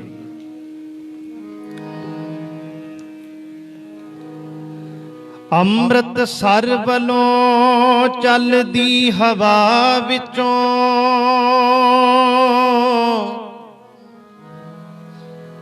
ਮੈਨੂੰ ਆਉਂਦੀ ਏ ਬਰੂਦ ਦੀ ਬੋ ਮਾਏ,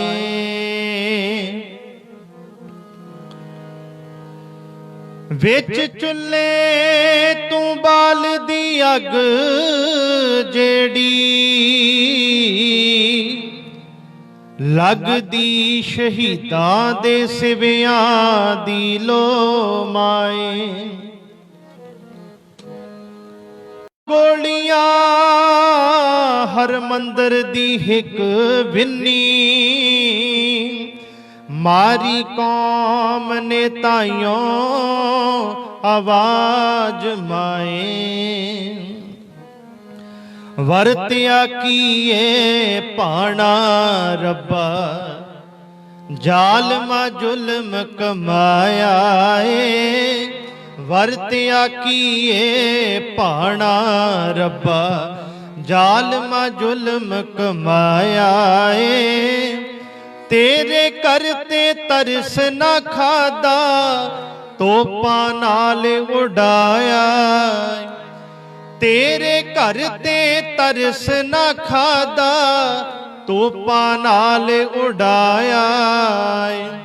ਵਰਤਿਆ ਕੀਏ ਭਾਣਾ ਰੱਬਾ, ਜ਼ਾਲਮਾ ਜ਼ੁਲਮ ਕਮਾਇਆ ਏ।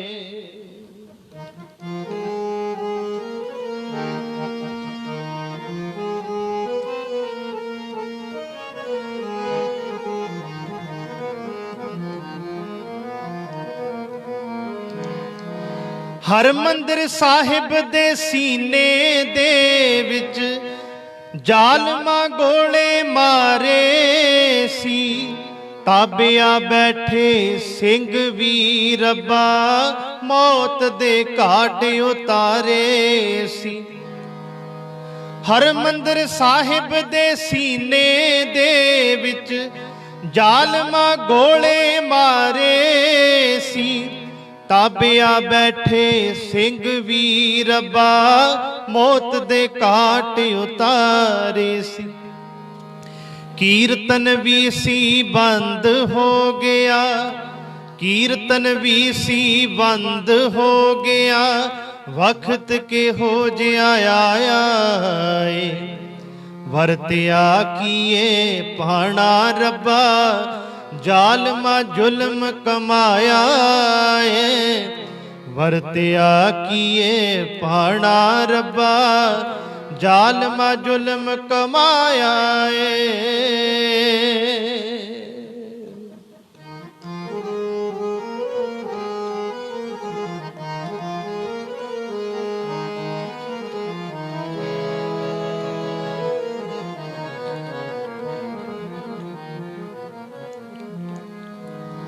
ਅਕਾਲ ਤਖਤ ਨੂੰ ਤੋਪਾਂ ਡਾਕੇ ਢਹਿ ਢੇਰੀ ਹੈ ਕੀਤਾ ਜੀ।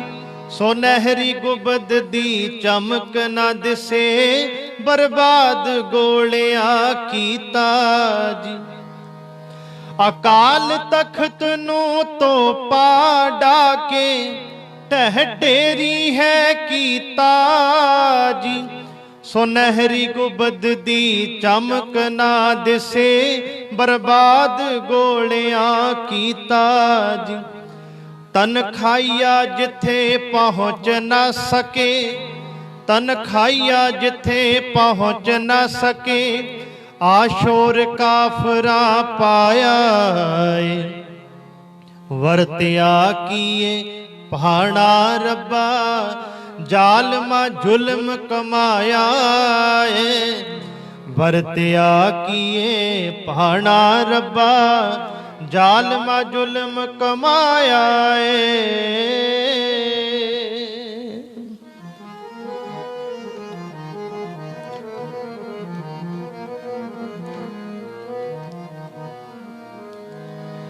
ਠੰਡੇ ਜਲ ਦੀ ਥਾਂ ਅੱਜ ਰੱਬਾ, ਲਾਲ ਲਹੂ ਨੇ ਮੱਲੀਏ। ਖੂਨ ਦੀ ਵਿੱਚ ਪਰ ਕਰਮਾਂ ਦਾਤਾ, ਨਦੀ ਆਣ ਕੇ ਚੱਲੀਏ। ਠੰਡੇ ਜਲ ਦੀ ਥਾਂ ਅੱਜ ਰੱਬਾ, ਲਾਲ ਲਹੂ ਨੇ ਮੱਲੀਏ। ਖੂਨ ਦੀ ਵਿੱਚ ਪਰ ਕਰਮਾਂ ਦਾਤਾ, ਨਦੀ ਆਣ ਕੇ ਚੱਲੀਏ। ਬੱਚਾ ਬੁੱਢਾ ਸਭ ਮਾਰਿਆ ਓਥੇ, ਬੱਚਾ ਬੁੱਢਾ ਸਭ ਮਾਰਿਆ ਓਥੇ, ਦਰਸ਼ਨਾਂ ਨੂੰ ਜੋ ਆਇਆ ਏ। ਵਰਤਿਆ ਕੀਏ ਭਾਣਾ ਰੱਬਾ, ਜ਼ਾਲਮਾ ਜ਼ੁਲਮ ਕਮਾਇਆ ਏ। ਵਰਤਿਆ ਕੀਏ ਭਾਣਾ ਰੱਬਾ, ਜ਼ਾਲਮਾ ਜ਼ੁਲਮ ਕਮਾਇਆ ਏ।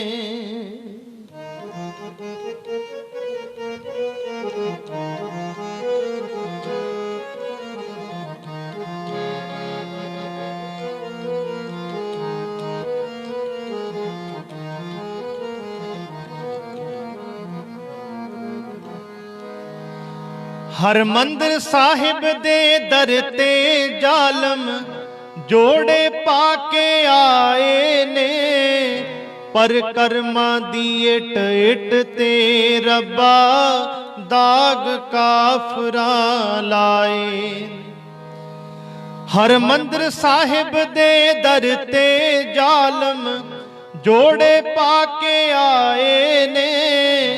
ਪਰ ਕਰਮਾਂ ਦੀ ਇੱਟ ਇੱਟ ਤੇ ਰੱਬਾ, ਦਾਗ ਕਾਫਰਾਂ ਲਾਏ ਨੇ। ਟੈਂਕ ਚੜਾ ਕੇ ਵੈਰੀਆਂ ਨੇ ਅੱਜ, ਟੈਂਕ ਚੜਾ ਕੇ ਵੈਰੀਆਂ ਨੇ ਅੱਜ, ਖੋਰੂ ਹੈ ਸੀ ਪਾਇਆ ਏ। ਵਰਤਿਆ ਕੀਏ ਭਾਣਾ ਰੱਬਾ, ਜ਼ਾਲਮਾ ਜ਼ੁਲਮ ਕਮਾਇਆ ਏ। ਵਰਤਿਆ ਕੀਏ ਭਾਣਾ ਰੱਬਾ, ਜ਼ਾਲਮਾ ਜ਼ੁਲਮ ਕਮਾਇਆ ਏ।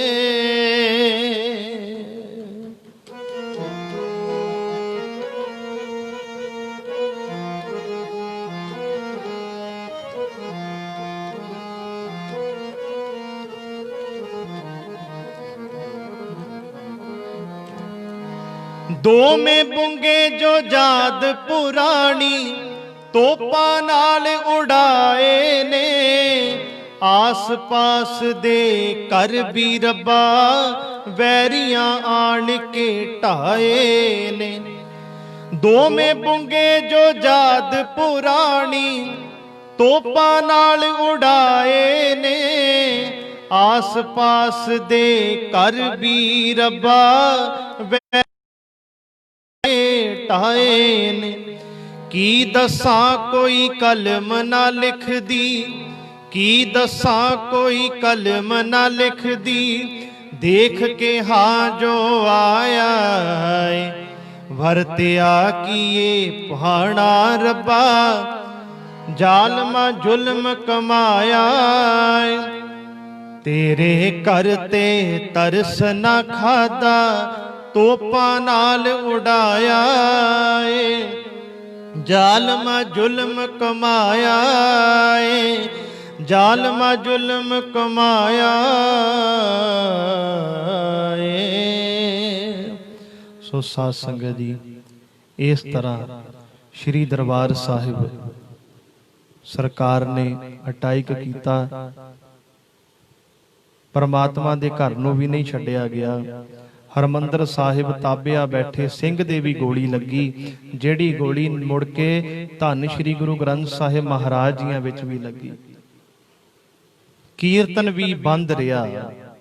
ਇਹੋ ਜਿਹਾ ਕਦੇ ਨਹੀਂ ਸੀ ਸਮਾਂ ਆਇਆ ਵੀ ਜਦੋਂ ਸ੍ਰੀ ਅਕਾਲ ਤਖਤ ਸਾਹਿਬ ਸ੍ਰੀ ਹਰਮੰਦਰ ਸਾਹਿਬ ਕੀਰਤਨ ਨਾ ਹੋਵੇ। ਹਰ ਟਾਈਮ ਕੀਰਤਨ ਚੱਲਦਾ ਰਹਿੰਦਾ ਹੈ। ਉਹ ਸਮੇਂ ਕੀਰਤਨ ਵੀ ਸੀ ਬੰਦ ਹੋ ਗਿਆ। ਤੇ ਗੁਰਮੁਖੋ, ਜਦੋਂ ਸੰਤ ਜਰਨੈਲ ਸਿੰਘ ਜੀ ਕਹਿੰਦੇ ਸ਼ਹੀਦੀ ਪ੍ਰਾਪਤ ਕਰਨ ਲੱਗੇ ਸੀ ਨਾ, ਸੰਤਾਂ ਨੇ ਇੱਕ ਅਰਦਾਸ ਕੀਤੀ ਸੀ ਸ਼ਹੀਦ ਹੋਣ ਤੋਂ ਪਹਿਲਾਂ। ਬਾਬਾ ਜੀ ਕਹਿੰਦੇ ਸੀ, ਇਹ ਧੰਨ ਸ੍ਰੀ ਗੁਰੂ ਹਰਗੋਬਿੰਦ ਮਹਾਰਾਜ, ਮਹਾਰਾਜ ਅੱਜ ਤੁਹਾਡੇ ਦਰ ਤੇ ਸ਼ਹੀਦ ਹੋਣ ਲੱਗੇ ਆ। ਕਿਰਪਾ ਕਰਿਓ, ਜਿੰਨਾ ਟਾਈਮ ਤੁਹਾਡੇ ਖਾਲਸੇ ਨੂੰ ਸਿੱਖ ਪੰਥ ਦੇ ਕੋਲ ਆਪਣਾ ਘਰ ਨਹੀਂ ਹੋ ਜਾਂਦਾ, ਜਿੰਨਾ ਟਾਈਮ ਸਿੱਖ ਆਜ਼ਾਦ ਨਹੀਂ ਹੋ ਜਾਂਦੇ, ਜਿੰਨਾ ਟਾਈਮ ਸਿੱਖਾਂ ਦੇ ਗਲਾਂ ਵਿੱਚੋਂ ਗੁਲਾਮੀ ਦੀਆਂ ਜੰਜੀਰਾਂ ਨਹੀਂ ਨਿਕਲ ਜਾਂਦੀਆਂ, ਮਹਾਰਾਜ ਮੈਂ ਮੁੜ ਮੁੜ ਕੇ ਆਉਂਦਾ ਰਵਾਂ। ਮੈਨੂੰ ਮੁੜ ਮੁੜ ਕੇ ਆਪਣੇ ਸਿੱਖਾਂ ਦੇ ਘਰ ਭੇਜਦੇ ਰਹੋ, ਮੈਂ ਮੁੜ ਮੁੜ ਕੇ ਸ਼ਹੀਦੀਆਂ ਪ੍ਰਾਪਤ ਕਰਦਾ ਰਹਾਂ। ਗੁਰਮੁਖੋ, ਉਸ ਸਮੇਂ ਭਗਤ ਪੂਰਨ ਸਿੰਘ ਜੀ ਨੇ ਵੀ ਇੱਕ ਕਿਤਾਬ ਲਿਖੀ ਹੈ। ਭਗਤ ਪੂਰਨ ਸਿੰਘ ਜੀ ਹੋਏ ਆ ਪਿੰਗਲਵਾੜੇ ਦੇ ਬਾਨੀ, ਆਪ ਜੀ ਨੂੰ ਪਤਾ ਹੋਣਾ ਹੈ।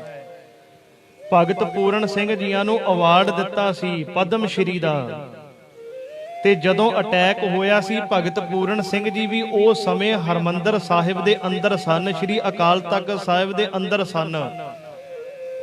ਉਹਨਾਂ ਨੂੰ ਵੀ ਕਮਰਿਆਂ ਦੇ ਵਿੱਚ ਬਾੜਿਆ ਹੋਇਆ ਸੀ।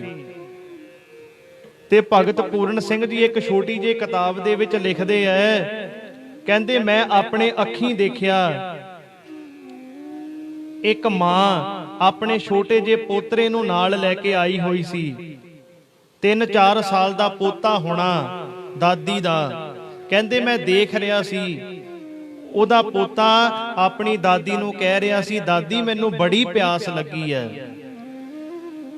ਪਰ ਦਾਦੀ ਕੀ ਦੇਖੇ, ਬਾਹਰ ਗੋਲੀਆਂ ਚੱਲ ਰਹੀਆਂ, ਕਿੱਥੋਂ ਜਲ ਲੈ ਕੇ ਆਵੇ।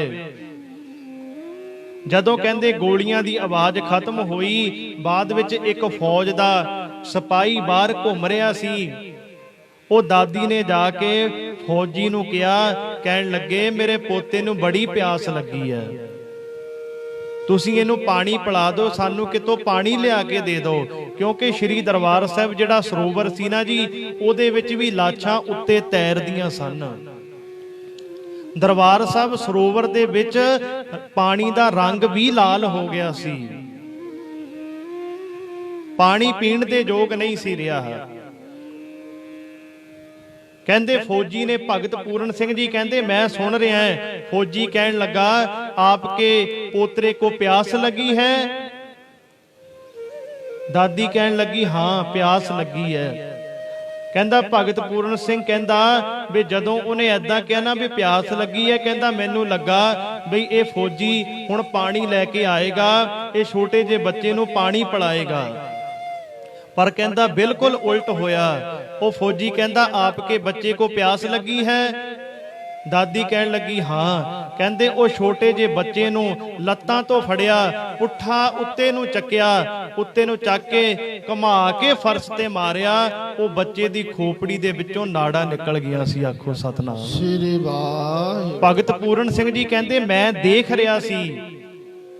ਤੇ ਫਿਰ ਜਿਸ ਦਿਨ 7 ਜੂਨ ਨੂੰ ਭਗਤ ਪੂਰਨ ਸਿੰਘ ਜੀ ਬਾਹਰ ਆਏ, ਆਉਂਦਿਆਂ ਨੇ ਭਗਤ ਪੂਰਨ ਸਿੰਘ ਜੀ ਨੇ ਜਿਹੜਾ ਭਾਰਤ ਸਰਕਾਰ ਵੱਲੋਂ ਪਦਮ ਸ਼੍ਰੀ ਦਾ ਅਵਾਰਡ ਮਿਲਿਆ ਸੀ, ਭਗਤ ਪੂਰਨ ਸਿੰਘ ਜੀ ਨੇ ਪਹਿਲਾਂ ਪਦਮ ਸ਼੍ਰੀ ਦਾ ਅਵਾਰਡ ਭਾਰਤ ਸਰਕਾਰ ਨੂੰ ਵਾਪਸ ਭੇਜਿਆ। ਐ ਸਰਕਾਰੇ, ਤੂੰ ਇੱਕ ਪਾਸੇ ਮੈਨੂੰ ਪਦਮ ਸ਼੍ਰੀ ਅਵਾਰਡ ਦੇ ਰਹੀ ਆ, ਇੱਕ ਪਾਸੇ ਸਾਡੇ ਹਰਮੰਦਰ ਸਾਹਿਬ ਤੇ ਅਟੈਕ ਕਰ ਰਹੀਆਂ, ਸਾਨੂੰ ਨਹੀਂ ਤੇਰਾ ਪਦਮ ਸ਼੍ਰੀ ਚਾਹੀਦਾ। ਆਖੋ ਸਤਨਾਮ। ਸ੍ਰੀ ਵਾਹਿਗੁਰੂ। इस वतन को वतन कहते हुए कहते मैनू शर्म आती है। ਆਪਣੇ ਕਹਿਣ ਵਾਲਿਆਂ ਨੇ ਜਿਹੜੇ ਕਹਿੰਦੇ ਸੀ ਅਸੀਂ ਤੁਹਾਡੇ ਆ, ਉਹਨਾਂ ਨੇ ਸਾਡੇ ਹਰਮੰਦਰ ਸਾਹਿਬ ਤੇ ਅਟੈਕ ਕੀਤਾ। ਸਾਡੇ ਹਰਮੰਦਰ ਸਾਹਿਬ ਅਕਾਲ ਤਖਤ ਸਾਹਿਬ ਨੂੰ ਢਹਿ ਢੇਰੀ ਕੀਤਾ। ਇੱਕ ਨਹੀਂ, ਦੋ ਨਹੀਂ, ਹਜ਼ਾਰਾਂ ਦੀ ਗਿਣਤੀ ਅੰਦਰ ਸਿੰਘ ਸਿੰਘਣੀਆਂ, ਬੱਚੇ ਬੱਚੀਆਂ, ਬਜ਼ੁਰਗਾਂ ਨੂੰ ਉੱਥੇ ਸ਼ਹੀਦ ਕੀਤਾ। ਗੁਰਮੁਖੋ, ਕਦੇ ਵੀ ਸਿੱਖ ਕੌਮ ਜੂਨ 1984 ਨੂੰ ਕਦੇ ਨਹੀਂ ਭੁਲਾ ਸਕਦੀ। ਖੈਰ, ਵਿਚਾਰਾਂ ਕਰਦੇ ਸਮੇਂ ਇੱਕ ਨਹੀਂ ਬੜੀਆਂ ਭੁੱਲਾਂ ਹੋ ਗਈਆਂ। ਆਪ ਸੰਗਤ ਧੰਨ ਸ਼੍ਰੀ ਗੁਰੂ ਗ੍ਰੰਥ ਸਾਹਿਬ ਮਹਾਰਾਜ ਜੀ ਬਖਸ਼ਣ ਯੋਗ ਹੋ। ਇੱਥੇ ਹੀ ਆਪਾਂ ਕੀਰਤਨ ਦੀ ਸਮਾਪਤੀ ਕਰਦੇ ਆਂ। ਗੁਰਮੁਖੋ, ਗੁਰੂ ਵਾਲੇ ਬਣੋ, ਅੰਮ੍ਰਿਤ ਛਕੋ, ਧੰਨ ਗੁਰੂ ਗੋਬਿੰਦ ਸਿੰਘ ਮਹਾਰਾਜ ਦੇ ਸਿੰਘ ਸਜੋ। ਤੁਸੀਂ ਦੇਖੋ, ਪੁਰਾਣੀਆਂ ਜਿੰਨੀਆਂ ਮਰਜ਼ੀ ਵੀਡੀਓ ਕੱਢ ਕੇ ਦੇਖ ਲਓ, ਬੜੀਆਂ ਪੁਰਾਣੀਆਂ ਫਿਲਮਾਂ ਵੀ ਹੋਣਗੀਆਂ, ਉਹ ਵੀ ਦੇਖਿਓ। ਪੁਰਾਣੇ ਸਮਿਆਂ ਵਿੱਚ ਜਿਹੜੇ ਪੰਜਾਬੀ ਸੀ ਨਾ, ਉਹ ਆਪਣੇ ਸਿਰਾਂ ਤੇ ਜ਼ਰੂਰ ਦਸਤਾਰਾਂ ਸਜਾਉਂਦੇ ਸੀ। ਉਹਨਾਂ ਦੇ ਬੇਸ਼ੱਕ ਮੂੰਹ ਤੇ ਕੇਸ ਨਾ ਹੋਣ, ਪਰ ਉਹਨਾਂ ਦੇ ਸਿਰ ਤੇ ਦਸਤਾਰ ਜ਼ਰੂਰ ਹੁੰਦੀ ਸੀ। ਅੱਜ ਸਾਡੇ ਵਿੱਚ ਕਿਹੋ ਜਿਹੇ ਇਹ ਫੈਸ਼ਨ ਆ ਗਏ। ਅੱਜ ਦੇ ਨੌਜਵਾਨ ਆਪਣੇ ਕੇਸ ਕਤਲ ਕਰਾ ਕੇ ਖੜੇ ਕਰਾ ਕੇ ਦਿਖਾਉਂਦੇ ਐ ਵੀ ਅਸੀਂ ਪੰਜਾਬੀਆਂ ਦੇ ਮੁੰਡੇ ਆ। ਨਹੀਂ ਵੀਰੋ, ਪੰਜਾਬੀਆਂ ਦੇ ਮੁੰਡਿਆਂ ਦੀ ਇਦਾਂ ਪਛਾਣ ਨਹੀਂ ਹੋਣੀ। ਜੇ ਚਾਹੁੰਦੇ ਹੋ ਨਾ ਵੀ ਦੁਨੀਆ ਸਾਨੂੰ ਕਹੇ ਵੀ ਪੰਜਾਬੀਆਂ ਦੇ ਮੁੰਡੇ ਐ, ਫਿਰ ਤੁਹਾਨੂੰ ਸਿਰਾਂ ਤੇ ਕੇਸ, ਮੂੰਹ ਤੇ ਦਾੜਾ ਤੇ ਸਿਰ ਤੇ ਪੱਗ ਸਜਾਣੀ ਪੈਣੀ ਹੈ। ਫਿਰ ਦੁਨੀਆ ਆਪੇ ਕਹੇਗੀ ਵੀ ਇਹ ਪੰਜਾਬੀਆਂ ਦਾ ਮੁੰਡਾ ਹੈ। ਆਖੋ ਸਤਨਾਮ। ਫਿਰ ਕਹੇਗੀ ਦੁਨੀਆ। ਕੇਸ ਰੱਖੋ, ਨਸ਼ਿਆਂ ਦਾ ਤਿਆਗ ਕਰੋ। ਜੇ ਨਸ਼ਾ ਕਰਨਾ ਹੀ ਹੈ ਤਾਂ ਗੁਰਬਾਣੀ ਦਾ ਨਸ਼ਾ ਕਰੋ। ਜਿਹੜਾ ਨਸ਼ਾ ਇਹੋ ਜਿਹਾ ਹੈ ਵਰਦੀਆਂ ਗੋਲੀਆਂ ਦੇ ਵਿੱਚ ਵੀ ਨਹੀਂ ਉਤਰਦਾ। ਜਿਹੜਾ ਨਸ਼ਾ ਇਹੋ ਜਿਹਾ ਹੈ ਖੋਪੜੀ ਵੀ ਲੈ ਜਾਏ ਫਿਰ ਵੀ ਨਹੀਂ ਉਤਰਦਾ। ਇਹੋ ਜਿਹੇ ਨਸ਼ੇ ਕਰੋ। ਕਿਹੋ ਜਿਹੇ ਨਸ਼ੇ ਕਰਦੇ ਆ ਅਸੀਂ? ਭਾਈ, ਗੁਰੂ ਵਾਲੇ ਬਣੋ, ਅੰਮ੍ਰਿਤ ਛਕੋ। ਤੇ ਬੇਅੰਤ ਸੰਗਤਾਂ ਨੇ ਸੋਸ਼ਲ ਮੀਡੀਆ ਦੇ ਜ਼ਰੀਏ ਪ੍ਰੋਗਰਾਮ ਸੁਣਿਆ ਹੈ। ਮਹਾਰਾਜ ਕਿਰਪਾ ਕਰਨ, ਸਮੂਹ ਸੰਗਤਾਂ ਦੀਆਂ ਹਾਜ਼ਰੀਆਂ ਆਪਣੇ ਦਰ ਤੇ ਪ੍ਰਵਾਨ ਕਰਨ। ਆਪ ਸੰਗਤਾਂ ਦਾ ਕੋਟਾਨ ਕੋਟ ਧੰਨਵਾਦ ਹੈ। ਸਤਿਗੁਰੂ ਜੀ ਕਿਰਪਾ ਕਰਨ, ਸਮੂਹ ਸੰਗਤਾਂ ਦੇ ਸਿਰਾਂ ਤੇ ਆਪਣਾ ਮਿਹਰ ਭਰਿਆ ਹੱਥ ਰੱਖਣ ਜੀ। ਤੇ ਨਾਲ ਹੀ ਨਾਲ ਕੋਟਾਨ ਕੋਟ ਧੰਨਵਾਦ ਹੈ ਧੰਨ ਸ਼੍ਰੀ ਗੁਰੂ ਗ੍ਰੰਥ ਸਾਹਿਬ ਮਹਾਰਾਜ ਜੀਆਂ ਦਾ, ਜਿਨ੍ਹਾਂ ਨੇ ਉਦਮ ਉਪਰਾਲਾ ਬਖਸ਼ਿਆ। ਜੋ ਅੱਜ ਆਪਾਂ ਜੂਨ 1984 ਦੇ ਸਮੂਹ ਸ਼ਹੀਦਾਂ ਦੀ ਯਾਦ ਅੰਦਰ ਗੁਰਮਤਿ ਸਮਾਗਮ ਕੀਤਾ ਹੈ। ਤੇ ਨਾਲ ਹੀ ਨਾਲ ਮੀਰੀ ਪੀਰੀ ਦੇ ਮਾਲਕ ਛੇਵੇਂ ਗੁਰੂ ਨਾਨਕ ਧੰਨ ਸ਼੍ਰੀ ਗੁਰੂ ਹਰਗੋਬਿੰਦ ਮਹਾਰਾਜ ਜੀਆਂ ਦੇ ਪ੍ਰਕਾਸ਼ ਦਿਹਾੜੇ ਨੂੰ ਮੁੱਖ ਰੱਖ ਕੇ ਹੋਏ ਗੁਰਮਤਿ ਸਮਾਗਮ ਕੀਤਾ ਹੈ। ਸਤਿਗੁਰੂ ਜੀ ਕਿਰਪਾ ਕਰਨ, ਸਾਡੇ ਘਰਾਂ ਵਿੱਚ ਬਾਣੀ ਆਵੇ, ਸਾਡੇ ਘਰਾਂ ਵਿੱਚ ਸਿੱਖੀ ਆਵੇ, ਅਸੀਂ ਸਿੱਖੀ ਨਾਲ ਪਿਆਰ ਕਰੀਏ। ਤੇ ਗੁਰਮੁਖੋ, ਹੁਣ ਇੱਥੇ ਸਮਾਪਤੀ ਹੈ। ਬੇਅੰਤ ਭੁੱਲਾਂ ਹੋ ਜਾਂਦੀਆਂ, ਭੁੱਲਾਂ ਬਖਸ਼ ਦੇਣੀਆਂ। ਉਪਦੇਸ਼ ਮੇਰੇ ਸਤਿਗੁਰੂ ਜੀ ਦਾ ਜਾਣ ਕੇ ਹਿਰਦਿਆਂ ਅੰਦਰ ਵਸਾਇਓ ਜੀ। ਬੁਲਾਓ ਫਤਿਹ। ਵਾਹਿਗੁਰੂ ਜੀ ਕਾ ਖਾਲਸਾ, ਵਾਹਿਗੁਰੂ ਜੀ ਕੀ ਫਤਿਹ।